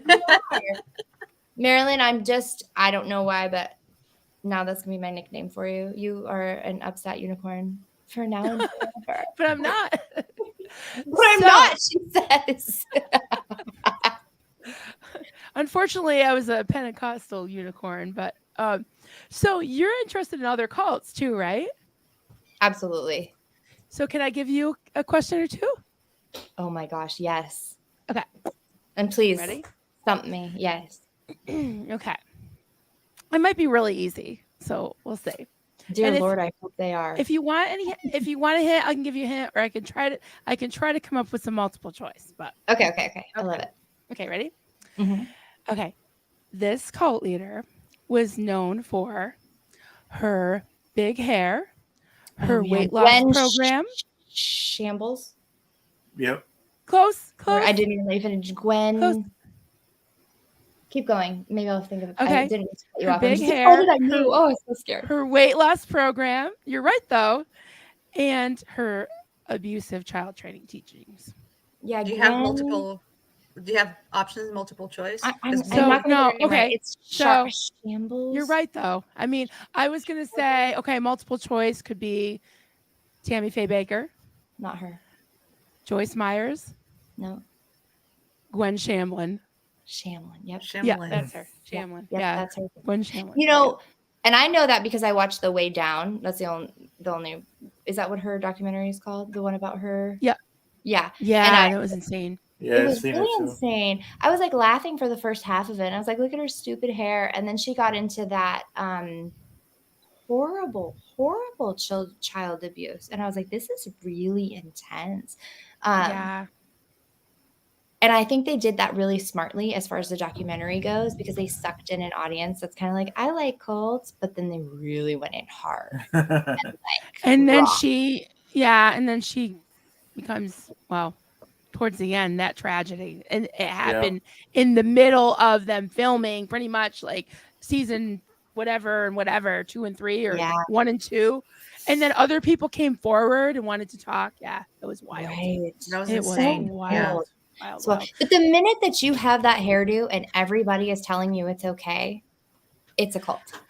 Well, the bigger and the bigger she got, smaller she got, and then the bigger she got as far as being famous, the bigger her hair got, and the more. Look who we got here, Liz Ferris with her Oh, new hey, handle, sweetie, I didn't Pokemon recognize you. and Codes. Liz. Yeah, she Hey, has a new Liz. face. Look at that, Pokemon Love and it. Codes. Everyone subscribe to Liz. Absolutely. Both Liz Liz's. Ferris. Lisa's also in the chat. Yes. Hello. Hi, sweetie. Just wanted to show everybody Liz's new handle there. That's Pokemon right. and Codes. So I go right above, type in at Pokemon and Cults. Take you Yeah, right there. nice. Subscribe. Yeah, Like everybody all of our subscribe. videos. Watch them all. Mhm. Do all that good Nice. stuff. What is Marilyn's channel's name? Oh, Boom. Thank you. That's not hard.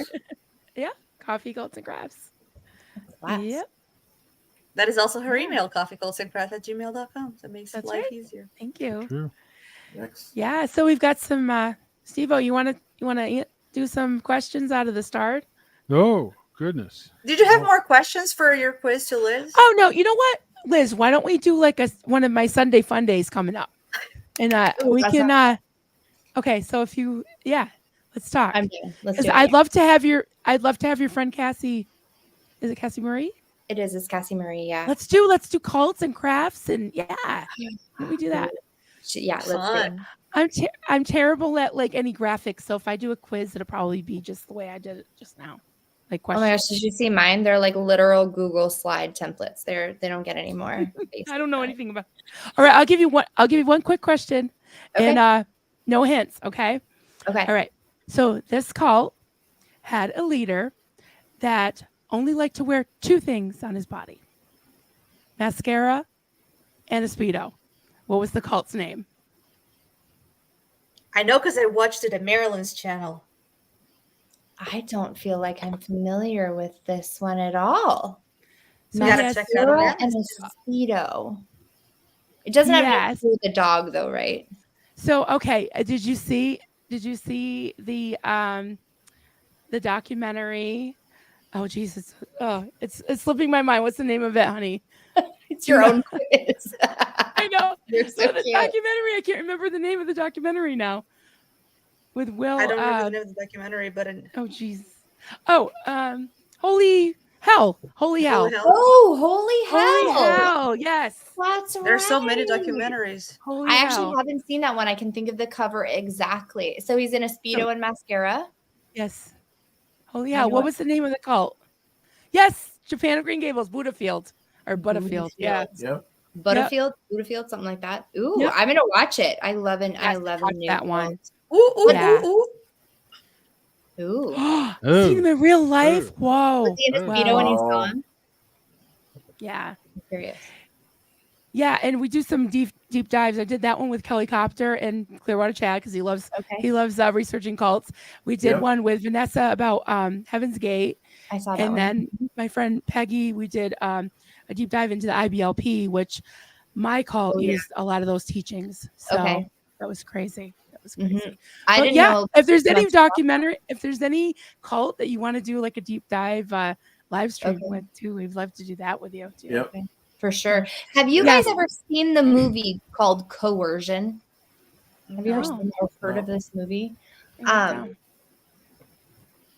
It is bonkers, and it's based on a true story. It's about this. I'm not even gonna just whatever. Google it. Watch it if you want. It's disturbing. It's a disturbing movie, but I'd be so curious to think what any of you like if you watch it. Message me or be like, let's talk about it because it. All right. Yeah, I'm curious. That's it. If I can find it, for sure. Never heard of it. That's cool. All right. Let's do it. If I can find it and if it's not triggering, I'll watch it. Oh, it's triggering.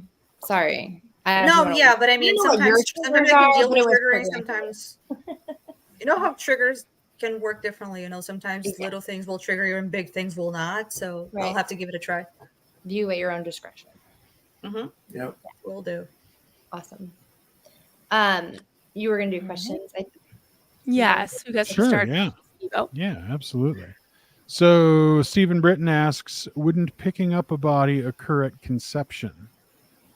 So how Yeah, fascinating. From everything I've gathered and understand to be true from my Scientology upbringing, conception is not when the thetan actually takes the body on. It's much later in the progression of like in utero progression. I don't think it's as late as birth always, but it's not at conception because I thought it was closer to birth. Yeah, it's like later on, but I've heard lots of people be like, "Oh, the thetan came today." I guess is oh really?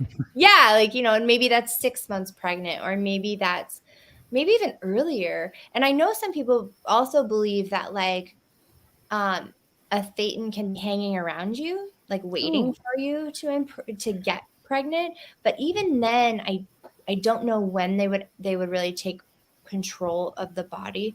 For quite a while, the pregnancy is considered like part of the genetic entity, like it's part of the like physiological human, not the thetan. Mm-hmm. So, which is why the abortions can be so easily justified, or whatever word you want to use.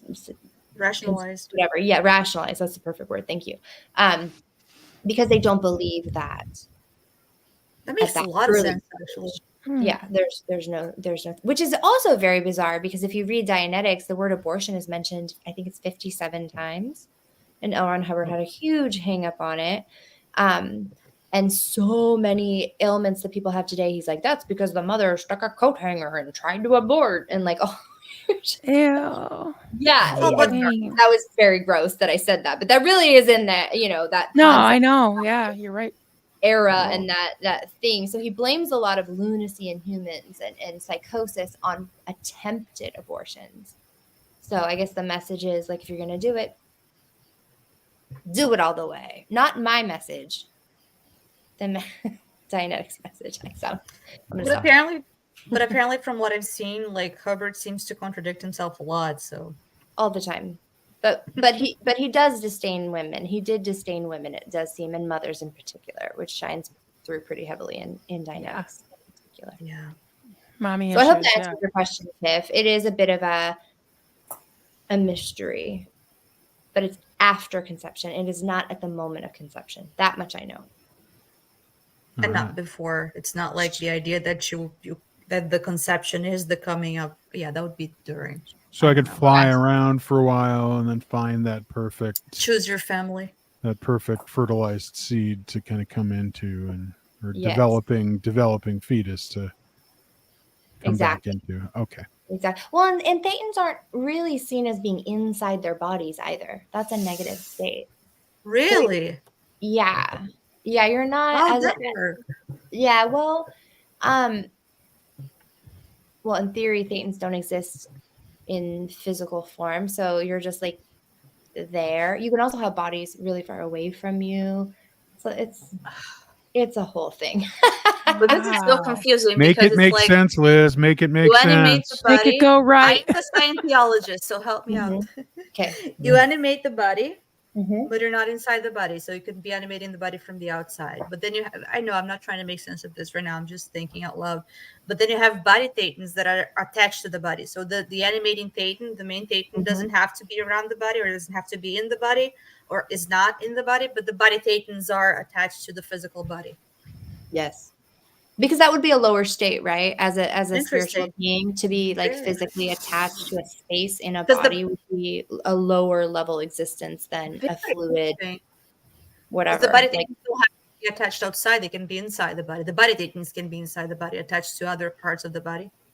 yes, and part of the goal of Scientology is to exteriorize one from the body, because you can exist. I mean, I'm not saying you can exist in the body, but it's not an Okay. ideal state. You Okay. are and if you are, like I have done in my Scientology upbringing, I have done things where processes, like one was called out int, where I was, what is it now?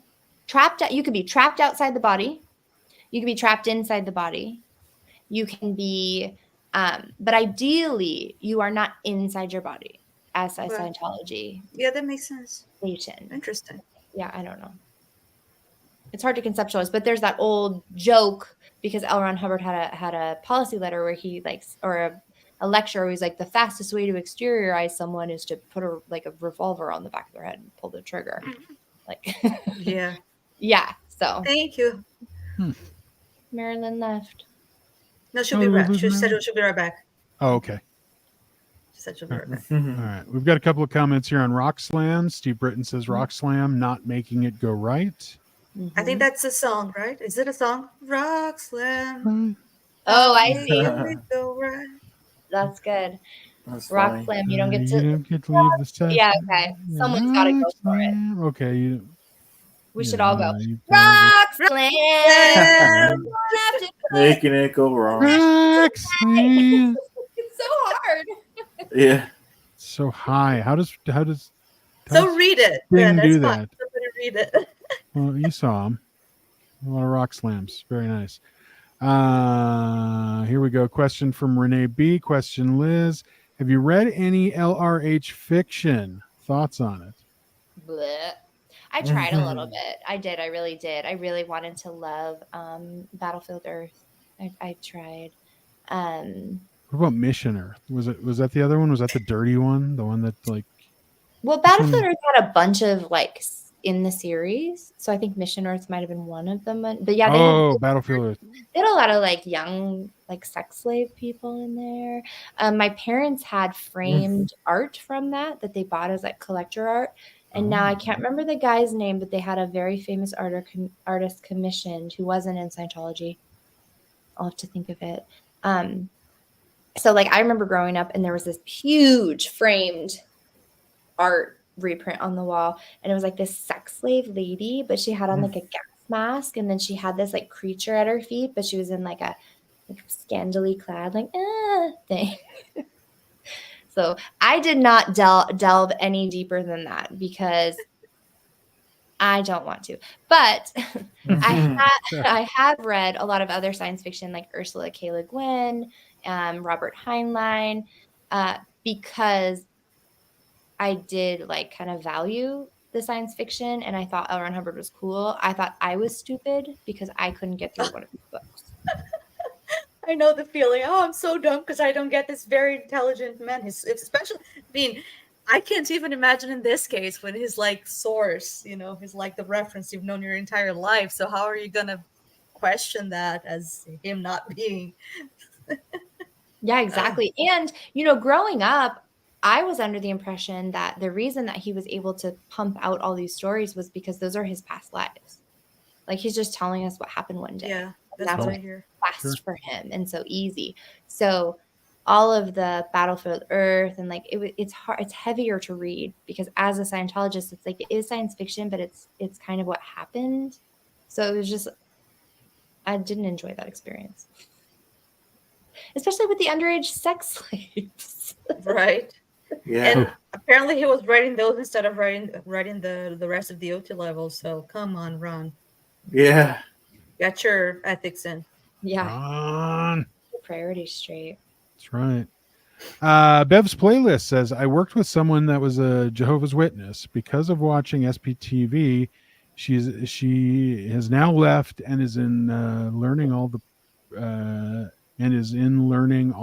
programming. Mm-hmm. We're not only helping Scientologists, we're also helping other people and cults as well. Yeah. Wow. Yeah. Marilyn has a story about that happened to her recently. Remind us to ask her That's right. to tell her that when she comes back. That's right. Okay. Very recently. Yeah, it was pretty Contacted her cool. or something. So I don't know. I'm in Oregon, and we have a lot of Jehovah's Witness communities and population in Oregon. Oh. So quick tip for anybody out there.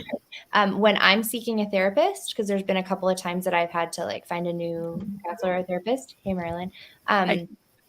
Finding somebody who is familiar with like Jehovah's Witness actually crosses over really well to other high control groups. So if you are seeking some sort of counseling, and you can, again, this is not professional advice. I'm just blindly finding my way through life, and this helped me as an individual. But you can kind of find those bigger groups sometimes if it's not in your area for your particular problem or cult that you're trying to leave. You can find bigger ones, and sometimes there's crossover that can help. Take that for what you will. Definitely. Good tip. What's your story, Marilyn, about do you have a Jehovah's Witness? Oh, No, a Jehovah's Witness. Well, Armageddon was huge in my background, although Jehovah's Witnesses are kind of off in their own thing because they don't believe in the Trinity. So, but a lot of their doctrine. I'm sorry. Is the Trinity Mother, God? No, Father, it's Son, and Father, Holy Son, and Holy Spirit. So Thank you. Christians believe that God, His Son, and the Holy Spirit are one, or one person. Okay. So Jehovah's Witnesses don't believe that. Okay. And so that's mostly where they part ways. Also, so we can do a whole stream on this too. What the basic tenets of Christianity, and there's so many facets of Christianity, and there's the Catholicism versus Protestantism, and then all of the Pentecostals and the Baptists and all that, how they all branched off. But the doctrines of fear are a thread that runs through Jehovah's Witnesses, and the disconnection versus which is the same as the disfellowshipping, the shunning, things like that. Mainstream Christians don't believe in that. They believe you always have like a thread. Like today I was thinking about when Aaron was talking with what's his name, Jason, and he was talking about nominal Christians, saying that somebody who grew up in Christianity, but they just kind of dabble. They just kind of go, they'll go to mass, like if they're Catholic, or they'll go to Christian, like a service or whatever here and there, but they're not really, they don't totally like believe it. They can still say they're Christians, right? If they believe the basic. But with the fundamentalist religions like Jehovah's Witnesses, like what I came out of, which is another whole rabbit hole to go down. You are in or you're out. There's a scripture in the Bible that says, you're either hot or cold, or God will spew you out of his mouth if you're lukewarm. So it's this constant, like, you're never measuring up. You're never good enough. You always have to toe the mark. You always have the rapture or Armageddon or God's judgment, looming over you. So it's kind of like in Scientology. That's why it is good to have like this, commenter, Bev's playlist is saying, is that it does help to compare the different tactics, because the doctrines of fear is the merchants of fear, right? Right. Really is something that is a major control tactic. You know, do right or else. Right. And Jehovah's Witnesses is classic for that. You know, you have But- to knock on people's Well, doors. I got the watchtowers delivered by my neighbor for like 10 years. And so it's wild. I used to look through and be like, these guys are so intense. Meanwhile, they're probably watching Scientology like, these guys are so intense. Totally. Yeah. I've heard Sarah Edmondson, who was in Nexium, you know, Mm-hmm. from the Vow. I've heard her say something about like how they thought that everybody say you're in a cult. It's like, oh, you have to call people. Yeah, so we're in a cult of happy people. We're in a cult of successful people. Right. And then so what would you think was a cult? Scientology. Right. Right. Which is ironic because Keith Raniere actually studied. Yeah, he stole a bunch of it. I remember watching and being like, why does this feel so familiar? Because you think He's tiny too. He's really he? small too. Yeah. That's Fun fact, Liz. That's how I got into Scientology by watching The Vow. Got like obsessed with the psychological process of Yeah, it, okay. of the indoctrination, and Yep. because my first reaction was like, I would have fallen for that. So how does okay. that work? How does one get into that? You know, I was fascinated by it. And then I got the whole thing of how he had studied Scientology. I'm like, I don't know anything about Scientology. So this is during the pandemic, right? I don't know anything about Scientology except it's Tom Cruise's religion, which is whatever. Right. And then I started watching it, and then I go like, yeah, I'm trying to understand what these people are talking about, but I don't understand the language. Right. You know, like the Scientologies and all of that, you know. So I got very, very interested of trying to understand, you know, and all of that. So never left rabbit hole. And here you are today. I love it. It's fantastic. I like the idea of like just looking at something and be like, I want to know about that. And then really diving in. I didn't expect it. It's just like, Admirable. it's happened. Scientology is as fascinating and as interesting as it is insidious and abusive. It's a train wreck. And it's hard to look away. Yeah. Well, so I don't know if you guys know this, but I wrote a novel before I actually wrote this. Really? No. Oh no, Yeah. that's great. Yeah, I did. It's about a 1950s housewife who believes her husband is a pedophile. And instead of going to the police, she joins a self-help group. And then she ends up going to Scotland and the headquarters. And it's all about her like individual journey. Obviously, it's fiction. I made up my own group, but it's very much me processing like my grandmother's story because I was raised to believe I was my grandmother in a past life in Scientology. And so she was the one that got our family in. And I always wondered, like, how did that work? She died before I was born. So how did that all go down? But my grandfather was a very horrible, disgusting, perverted individual. Well, I guess he's dead, so I can say that. So I wrote this novel sort of like, what the hell?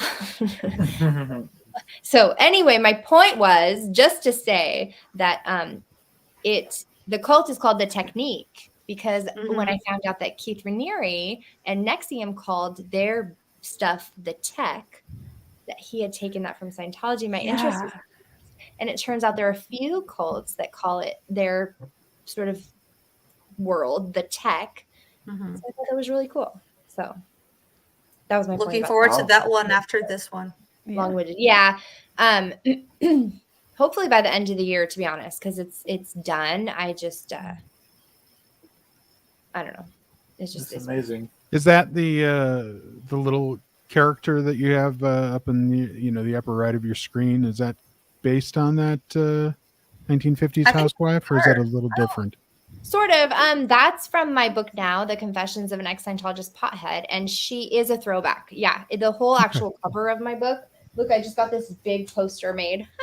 Ooh. Oh my God. There it is. Wow. Yeah. I love it. So, I'm gonna put it on my wall, and I said this earlier to somebody, but like I printed the one that had a little typo. I've got 2 little quotes here, and I like it. So in case I ever get big-headed about my giant success, I can be like, I make a typo. Anyway, I love that.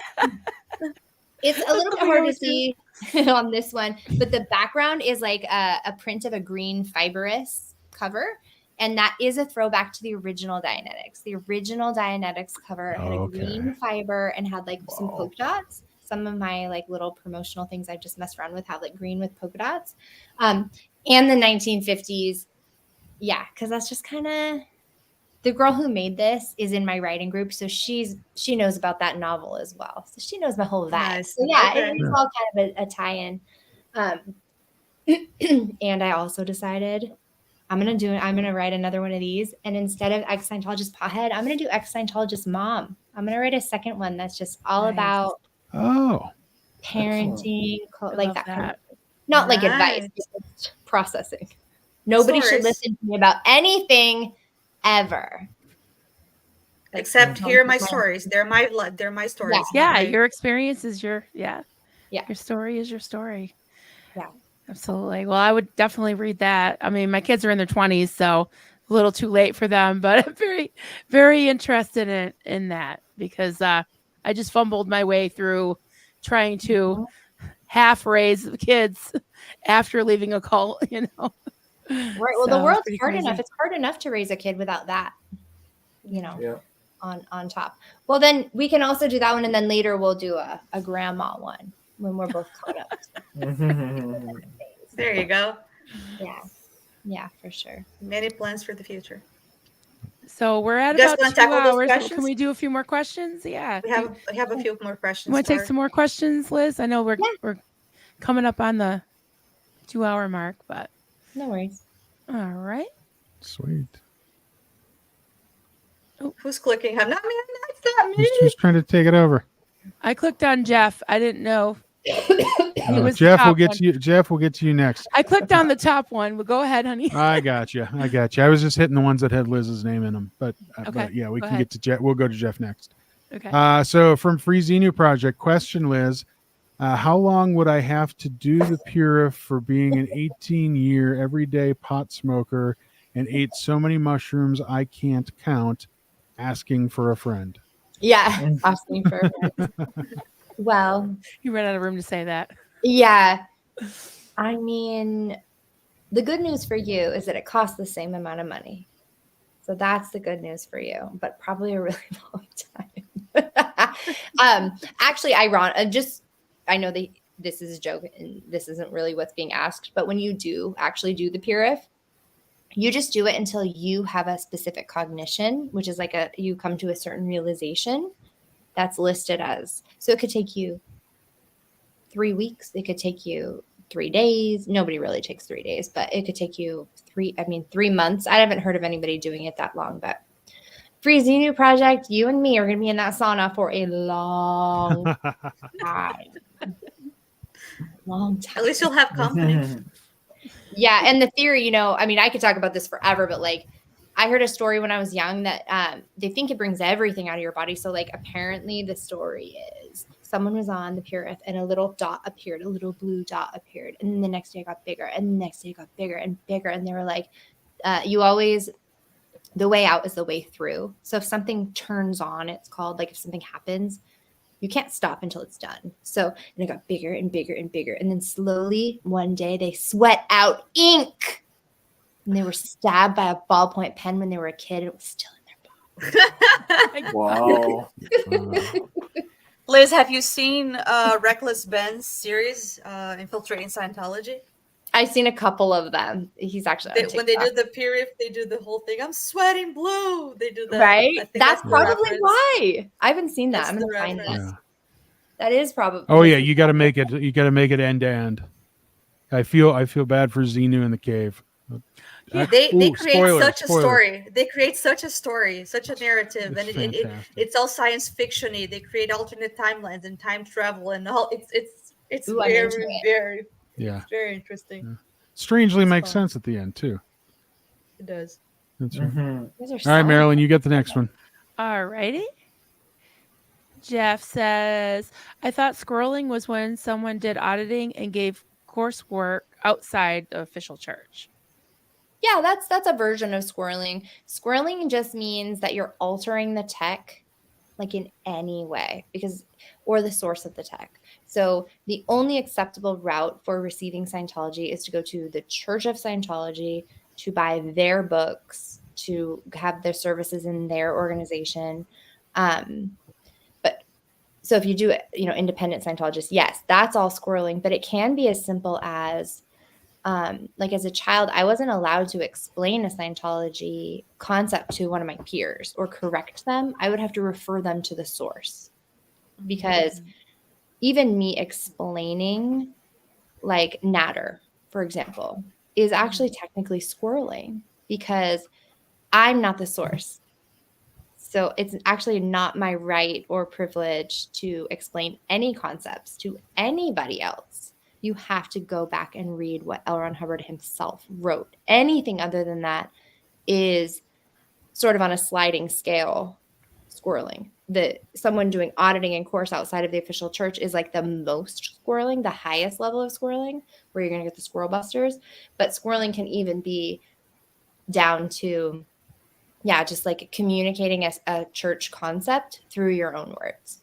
You're Verbal not text.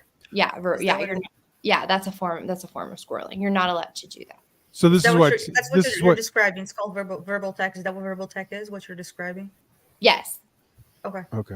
So this is why Tom Cruise and Kirstie Alley, when she was on Big Brother, their only answer is go read the book. Read a book. You read the That makes sense. I'm not going to explain this to you, even though you can very easily explain Christianity to me. Right. Go read a book. Go read the book. Yes. That's also anything other than that is essentially like diluting or muddying the concept, because L. Ron Hubbard is the only acceptable source. Okay. So that actually is. That's actually a very interesting. Now that Steve said that, is also a very interesting tool of control, because up until this point I was thinking, I know they tell people to go read a book, and it seems like a cop out, but inside the Scientology mindset, it makes perfect sense. It's not just a cop out; it's really the right thing to do. It's like to refer you to the source. That makes a lot of sense, actually. Yeah. So the perception about the average Scientologist saying that to you, like, I can't tell you, look at the book. The average perception would be like, what a pompous dick. They just want to sell a book, or they don't want to answer me. But in reality, that person might be saying that response to you because they actually think they're protecting you, because they would never want to get false information, because I can harm you both physically and spiritually. So, which is why I go back often to like try to remind people that like individual Scientologists typically are really are good people. These weird things that they're doing, they might not be really doing it to harm you, like it seems. There's just like other things going on. Right. Absolutely. Yeah.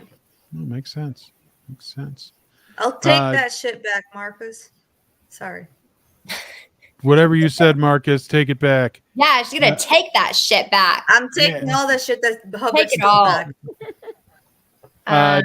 Destiny Salazar says, Liz, I admire how much you just want everyone to heal from this cult, despite what sins they may have committed. Each person can make a choice to give the future a chance for a better life. Thank you, Destiny. I really appreciate that. I know that some of what I am and what I represent is not popular. It's not going to be a popular opinion, but because I was talking about Danny Masterson earlier, I think if there's not some hope for us, what are we doing? Like what are we doing here? I don't know how else to say it. Like if there can't be hope for everybody, then I find that unacceptable. So thereby I grant hope to all. Sorry, it's done. There we go. Amen. Very good. And Scooby-Doo has spoken. You go, girl. You go, girl. Congratulations on your book, Liz. Thank you. I want to roll around a little SP mobile, and I like open the back, and it's like all these books, cult books, and I can just like go from town to town educating people. But there has to be the Scooby-Doo like smoke coming out of my vehicle. Totally. Yeah. So I love the Scooby-Doo. Love it. That'd be great. Thank you. I'm very confused because we have John Sostowski, who we call Scooby-Dooski, and now there's an actual Scooby-Doo. Scooby-Doos are multiplying. They are. Scooby-Doos are multiplying. Chad's right. Chad did it. John, we're going to need some Scooby-Doo dolls next. Yep. Poor John. Marcus in Theta says, Liz, P.E.S. Looking forward to your book. Thank you. Y'all, I know Monica is a joke and drinking game. But Liz, all jokes aside, it's nice to see another CC-aligned Div Sixer out in the open. Hey, N Theta. I feel like I learned a little bit about you. That's great. Yeah, we're here. We're out. Div Sixers. We can go over the Oxford capacity analysis. That was my job, was to give people the personality test. Spoiler alert, the answer is you're fucked up in either A, Scientology B, can C, or save E, and Scientology will fix you. By the way, Marcus said, Monica, everybody drink. Oh, Everybody who's water partaking in tonight. the game. I've been drinking a little bit of wine. I have water too, but that's fine. Good stuff. I'm usually the only one drinking wine, so I'm like, I'll be good tonight. Drink some water. Fair enough. I told you I worked 2 jobs. I literally got off work and I was like, I'm taking a glass of wine to this live. That's Yeah. why I just didn't Yeah. do it because I have an early morning. So Why otherwise not? I could have gotten some wine tonight. it's way earlier here too. It's 8 o'clock for me. So Oh, okay. Midnight yeah, here. I got Yeah, I'm- hours. Yeah. I still Someone have to asked what a pack. right? Someone asked what a Div Sixer. A Div Sixer is in the Scientology, the way that Scientology breaks down their organizations. They have divisions. So Div stands for division, and Six is the public division. So it's in charge of bringing new people into the church through introductory courses, personality tests, in charge of like that whole introductory area where you like walk in and they have stuff to touch and look at and things like that, and events. So Peace and love. I would need a THC IV drip to do any Scientology. I can guarantee you get that THC IV drip and you will just start laughing hysterically. They're like, we need you to tell this ashtray what to do. Can you please command this ashtray? Yeah. And you're just like, so they don't allow THC IV drips in there. Sorry. Mhm. No. I've actually never heard of that either. Sign me up. THC IV drip. Yeah, Yeah, I don't know. bring it on. Bring it Yeah. on. Sounds like a Vegas amenity. Scooby Doo again. Scooby Doo says Reese said her dad called her sugar at birth, and that's why she has diabetes. Mhm. Your thoughts? Sounds perfectly logical to me. No, but I understand the thinking. I have to say, I do understand the thinking. And this is why one of the things that I get really frustrated with Dianetics and early Scientology in particular is because it's believed that while you're pregnant and giving birth and that whole early life's time, someone can say that. Like when you're giving birth, someone can be like, oh, sugar, you're okay. And it's like, oh, well, you gave your kid diabetes. Way to go. You know? Yeah. And it's like, I forget all of the examples, but there's things like, a husband when their wife is giving birth, saying things to them like, oh, just you wait. We're going to be fine. You'll see. And it's like, oh, that's why your child's nearsighted. You said you'll see. So Oh. it's very bizarre and it seems very much up to interpretation. But yes, the actual literal meaning of your words is supposed to give these debilitating or lifelong diseases or developmental delays or special needs or mental health conditions, whatever it is, very often is traced back to a phrase like that, like sugar or, and a lot of wife beating is mentioned also. It's like, you knocked your wife around and you were like, you're so stupid. And then lo and behold, your child is born and like they have the IQ of 10. I guess that actually does correlate, but you know what I mean. So it's these very specific little terms. Wow. Which is really so much pressure.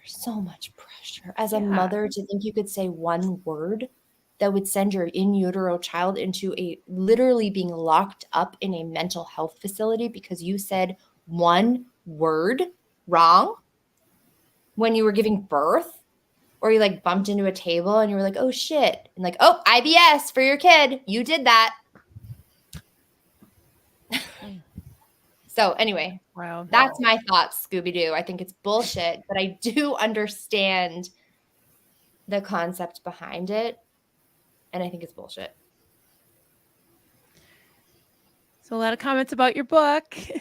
Penny says Liz will make all book announcements on her daily lunchtime lives. The next is tomorrow at 9 a.m. What is that? Pacific Standard Time? What is that? Yeah, that time actually Pacific- might not be right. But yes, tomorrow I'm gonna do it. You guys are gonna be so sick of me in 10 days. My whole book plan is just to get out there and talk about it as much as possible.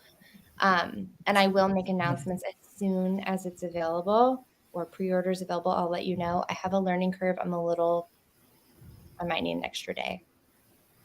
All right. Well, Looking keep us forward to it. posted. Yeah. All right. Keep us Thanks, posted. number 5. Nice. Burke Wind and Fire has a pretty hilarious So funny. envisionment here. Thetans basically riding sperm like cowboys into the egg, then posting a sign saying seats taken while they exteriorize until birth. That's so funny because in this scenario, I'm imagining some squatters that were like already there, and those are the BTs. Yes. They like have like a cardboard box, and they're like lighting a barrel on fire, like in the back of the egg, just like haha, we're waiting. Oh, I love this question. I've always wondered this. Free Zeno Project said, question, Liz, did you ever find a way to make your needle float when it technically shouldn't have, like others have? Yes, and that's a suppressive act. That was the first suppressive act that I was guilty of. I learned pretty early on that I could do that, and it's not hard. But I got feedback that anybody who does that is a suppressive person, is a sociopath, is like really, really bad. So I think it was like maybe 4 years after I was done with Scientology that I just like whispered to a friend, just like, one time I made the needle float and it didn't, and I still felt so guilty. Like I really thought I was a sociopath, which I don't know if you guys know me very well yet, but like I'm pretty sure I'm not a sociopath. Pretty sure now. But yes, I have made my needle float, and I thought that I was a horrible person for doing so until about like 3 years ago. The amount of guilt, it's just like every other religion. Yeah, and the fact that I could do it. Guilt trip. The fact that I was capable of doing it made me think there was something, like that I was inherently like I see really the bad, difference. like capable of really bad things. But it's just a skin Not so much test, essentially. You just calm down. It's not even a full lie detector. I'd be curious if I could pass a lie detector. I've heard Aaron Probably say could. that every Scientologist has their own way to make the needle float, that everybody knows how to make a needle float. They have their own way. Yeah, well, I mean, that makes sense because you're not leaving unless your needle floats, right? You're not moving on. You're not done. Like whatever you're, and they do it after OW reps. They do it after behavior modification, negative behavior modification. They do it as well. So for me, I would have to write up my crimes until I got a floating needle. So you could go to the needle and they're like, oh, you must have more. I'm like, I just wrote up things I did in a past life. Like what more? I'm 9 years old. What could I possibly have? But technically, if you kill an ant swarm, I did think I killed a population. So that read for me on the needle when they were asking me, like, have you ever like killed a population? I was like, yes, I really have. There was like 500 ants there and I killed them. I was like, 7. Anyway, we're going off on a tangent, but I could not get out of there. And so I probably disassociated, and that's how my needle floated. Very interesting comment about the guilt, because I was thinking like, yeah, it's similar to any kind of guilt. Like I have Catholic guilt, thinking you're going to hell, and it takes a long time to overcome that. But it doesn't go as of course Scientology is always worse. It doesn't go as deep as thinking that I'm a horrible person, like I'm a psychopath, because I was able to do that once. Right. It's darker. Hubbard, man. Yeah, well, and I mean, I guess he didn't want people to fake that test, so he put the pressure pretty heavy on people that might. So, yeah, but there is another thing to consider, that there's a little caveat that SPs, true suppressive people, according to Scientology, never think they're suppressive. So if you're questioning whether you're suppressive, you're not. So if that made me feel better, because I was like, am I suppressive? And it's That's a like, good no, point. you thought you might be. So I thought at Scientology you can't call me suppressive anymore, even now. Boom. Mhm. Yeah. Love it. Oops, I get the wrong one. Bo Beats. Hey, Bo Beats. Liz. Hey, girl. Hey, girl. I was thinking about that strange email you got and figured that whomever sent it is at least watching your content. So the good news is perhaps their cognitive dissonance is waning. Yeah, maybe. I mean, that's a great thought, Bo Beats. I'm seeing it a little differently.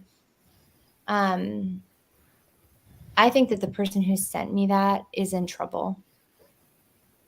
I think that I am causing trouble and that they were called in to somehow put pressure on me. If it's the person I think it is, there's no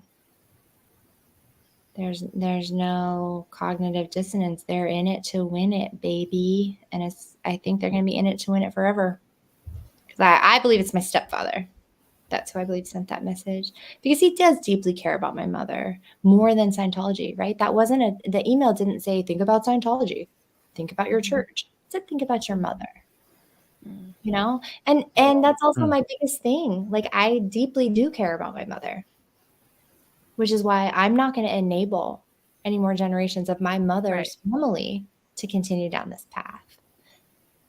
So I love the idea. I really do. But I don't know that person's not gonna. I would be shocked, Bo Beats. Like, I'll be shocked. Like, you could smash a pie in my face. Like, you can cut my hair or something if that person is actually experiencing cognitive dissonance, because they can't I afford don't to. think so. They can't afford Not it. your hair. I love your hair. I know. Okay, fine. I won't cut my hair. That was. We all come to look at the hair. We all have hair shave my envy. head. No, No. I won't. All right, can you translate this one from Marcus? Well, this they were the FSM-IC at CC Int, Melrose. So I'm not sure so much about the Melrose, but the FSM is a field staff. Why can't I think of the last Member? Member, thank you. You're welcome. Member word, thank you. Well, I am the science theologist Thank after all. you. That's a public person who is allowed to practice Scientology, and they kick back to the church. So FSMIC would be the person in Division 6 who's in charge of all the people out there in the community who are charging money for auditing sanctioned by the church. So it's definitely a balance. You have to balance some relationships there, right? Because you don't want your field staff members thinking, oh, I can just cut Scientology out of the loop. So there's like a give and take, because field staff members can only usually do up to a certain level, and then they will give their people to the higher organizations of the church. So good for you and Theta. Good for you. Okay. That might be a long answer, but you can just sure abbreviate it. Class 5 org and Class 8 auditor.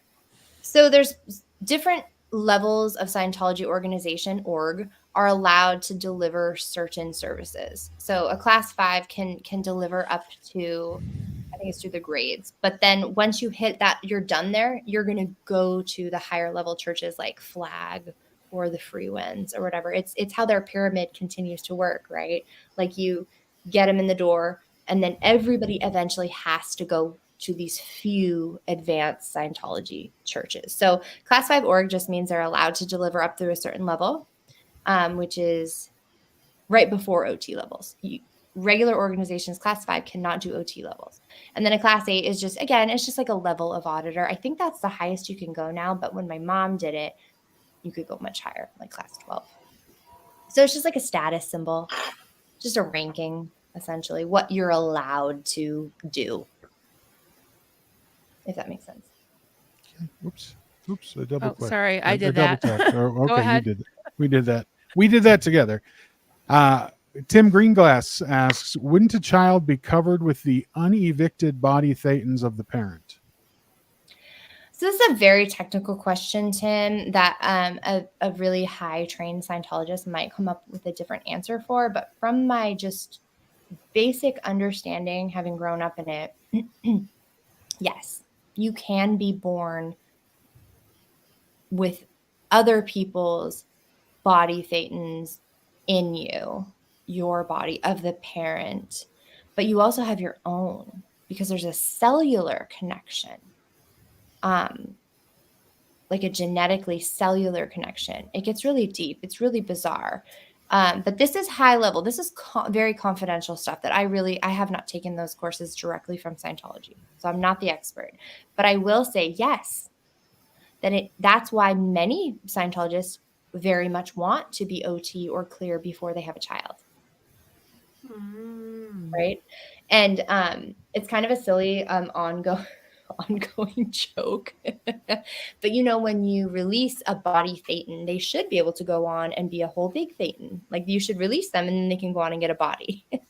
So like you could be, this is so stupid. This is the 12-year-old boy in me. Like I could be a reincarnated genetic entity or body thetan that L. Ron Hubbard like audited out of his dick.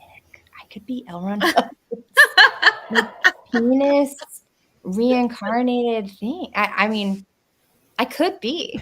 It could be. I could be. It's possible. It's possible. I have the red hair. So. Yeah, there you go. There's proof. There's evidence. Your teeth look better than his, though. Oh my Yeah. God. Wow. Thank God. Question, Liz, how do I get an autographed copy of your book? That's a sweet question. I will let you know when they're ready, but my plan is to sell a few on my website. That's my plan. So then you would come to my website, rusticandresourceful.com, get a signed copy. Post that here. And I would send it to you. I'll be there. We'll get there. We'll get there. Excellent. Looking forward to it. Yep. Bo Beat says, I love that Mark Headley made his needle float by thinking of thinking of a Depeche Mode concert. Not Claire, Depeche Mode. Well, that makes sense. I mean, your long-term relationship partner, like they might be a wonderful comfort for you, but it's hard to trust they're going to give you a floating needle because if you had an upset with them, like thinking in the Scientology mindset, if you had like an argument about your like hash browns that morning, you can't risk that. You must bet on something purely joyous like Depeche Mode. For me, I kind of think of like an open grassy field and everything's just cool there. Totally. Yeah. I suppose Mark does have the negativity towards Claire consistently writing him up. So you never know. Well, and I mean, honestly, if he thought of Claire, like it sounds like they were kept apart from each other sometimes, and like a they lot. weren't. I mean, like if you miss somebody, that's not going to give you the cleanest needle. You cannot afford to think of somebody that you have big feelings for. It's got to be something like really easy. At least that's my experience. Like really easy, like nothing too deep. That makes sense. So it's a testament to his love of Claire. Yeah, I think today is their 31st anniversary, I think. I Something saw like that, Yeah. Well, yeah, Happy Claire's been talking anniversary, about it. Mark. Yeah. Mark and Claire's been Claire. talking about it, though. They made almost 31 years, and I saw it, I think, on Facebook. But yeah. Happy anniversary. That's rare in Scientology. I mean, like they're not in Scientology, but it's rare to have and that. it's their first marriage, too. Right. They're only To have stayed together. Yeah. Yep. Mm-hmm. Absolutely. Stephen Britton says, Liz, help me. I've always thought I'm a suppressive. Now you tell me that if I think I'm a suppressive, I'm not. Help me. I'm a Scientologist. You are not. It is a interesting mind loop, isn't it? Though, like, but rest assured, you're not a suppressive person. So you're fine. You're okay. But yeah, it's a weird, but if anybody ever accuses you of being a suppressive person, I feel like it's a great card to have. You're like, actually, I couldn't possibly be a suppressive person because I thought I was a suppressive person once. So boom, in your face. There you go. There you go. Boom. Boom. Mic drop. Yeah. Below Drill says, I support and love you telling your truth, Liz. Thanks, Blow Drill. It's nice. It's nice to have the luxury, even if it's so later in life. It's nice to have the luxury. Thank you. And Destiny says, good for you, Liz. We stand behind you. We got you. You've got a lot of love and support and admiration here. I really appreciate that. I really appreciate that, you guys. Thank you. Yeah, so I think that's a good note to wind down on. I can't believe it's been 2.5 hours. It went by so fast. Yeah, It did. It did. Absolutely. Thank you so much for hanging out with us, and thanks for having me. Visiting us. Thanks for humoring my quizzes. I appreciate totally. Loved it. Quiz was great. Oh, I love them. I've never done quizzes with anybody else. I plan on it, but it's been only with you guys. I've done my only 2. So that's right. Thank you. Thank you. That's really fun. Never ends. Are you with me? Thank Do you guys you. want to try the next harder one? Yeah. Okay. All right, yeah. Yeah, I got to study the bonus. Yeah, I got to study more. Bring them on. No, I won't study. I'll just, It's funny. I either knew him or yeah. Well, I'm glad maybe I brought one new thing to the table. So yeah, that was very interesting. Really fun. Cool. It was really fun. And I don't know how to do PowerPoint, but I want to quiz you with some other cult stuff because I'm like really into learning about all different cults. So I'm totally in. Awesome. Well, all right. Just a reminder, everybody, please check out, subscribe. Oh, wait, this is the website. That's not subscribe, This but is the that's just website. check out the website. Check out Liz's website, https://www.rusticandresourceful.com. Yep. Do we have the address to the YouTube channel too? Boom. Mine, I'm just at Liz Gale. Yep. Liz Gale. Yeah. Underscore in between each of the words. I heard somewhere that in order to buy my book, people had to be exposed to my name 7 times for marketing. So I'm just cutting 2 right there. There you go. That Smart. works. Liz Gale. I like it. Nice. Steve, the other way. There you go. There we go. Can you see him? There Can you he see is. Ed 209 up there? Oh, no, that's too small. No, yeah, I see the SP never ends. Yes. Under the SP never ends. There's RoboCop and his little bad guy. Oh, and you're yes. Yeah, in the dark. I will Free Xenu Project. I will bring them out on Wednesday for. Oh, please do. Nice. We've all been dying to see that. For Xenu Nation. Nice. Yeah, we've had some people asking about it. Yep. Before we go, okay. I'm sorry. Go ahead. No, you're up. No, but I was gonna say before we go, I just would like to ask Liz not to leave the studio for us to talk for just a second before we let you go. If you can and give us just everyone subscribe to Liz, watch her channel. She's got lives already on there. You got some videos, and make sure you catch her lives. And this week, rolling up to the launch of her book, so we'll all be watching and waiting, and we're really, really excited. Absolutely. So Liz's quizzes. Liz's quizzes. The culty questions. I love it. I gotta get a wine buzz and then record myself saying it with a slur, and then that will be my intro. There we go. Oh, that works. Oh, perfect. Sounds good. Sounds good. And hey, just one more reminder for everybody tonight at midnight Clearwater time. That's midnight. What is that? Eastern Daylight Time. 23 minutes over at Denver Stevo. Unless you're already at Denver Stevo, we will be having Sleeping with Stevo. So come on over and relax for the evening, hang out, have some nice chat while the channel is open, and we'll have some nice sounds. I think it's some nice forest sounds tonight. along with course. some pretty lights Bible behind version. us. So yeah. I really Nice. look forward to sleeping with you one day. Sleeping with Steve-O. All right. Every Monday night. Okay. Yeah. Perfect. All right, guys. Thank you, Liz. Thank you, All right. everybody. Good night, See everyone. you next time. Good All right, night. buddy. Bye. Good night. Aw.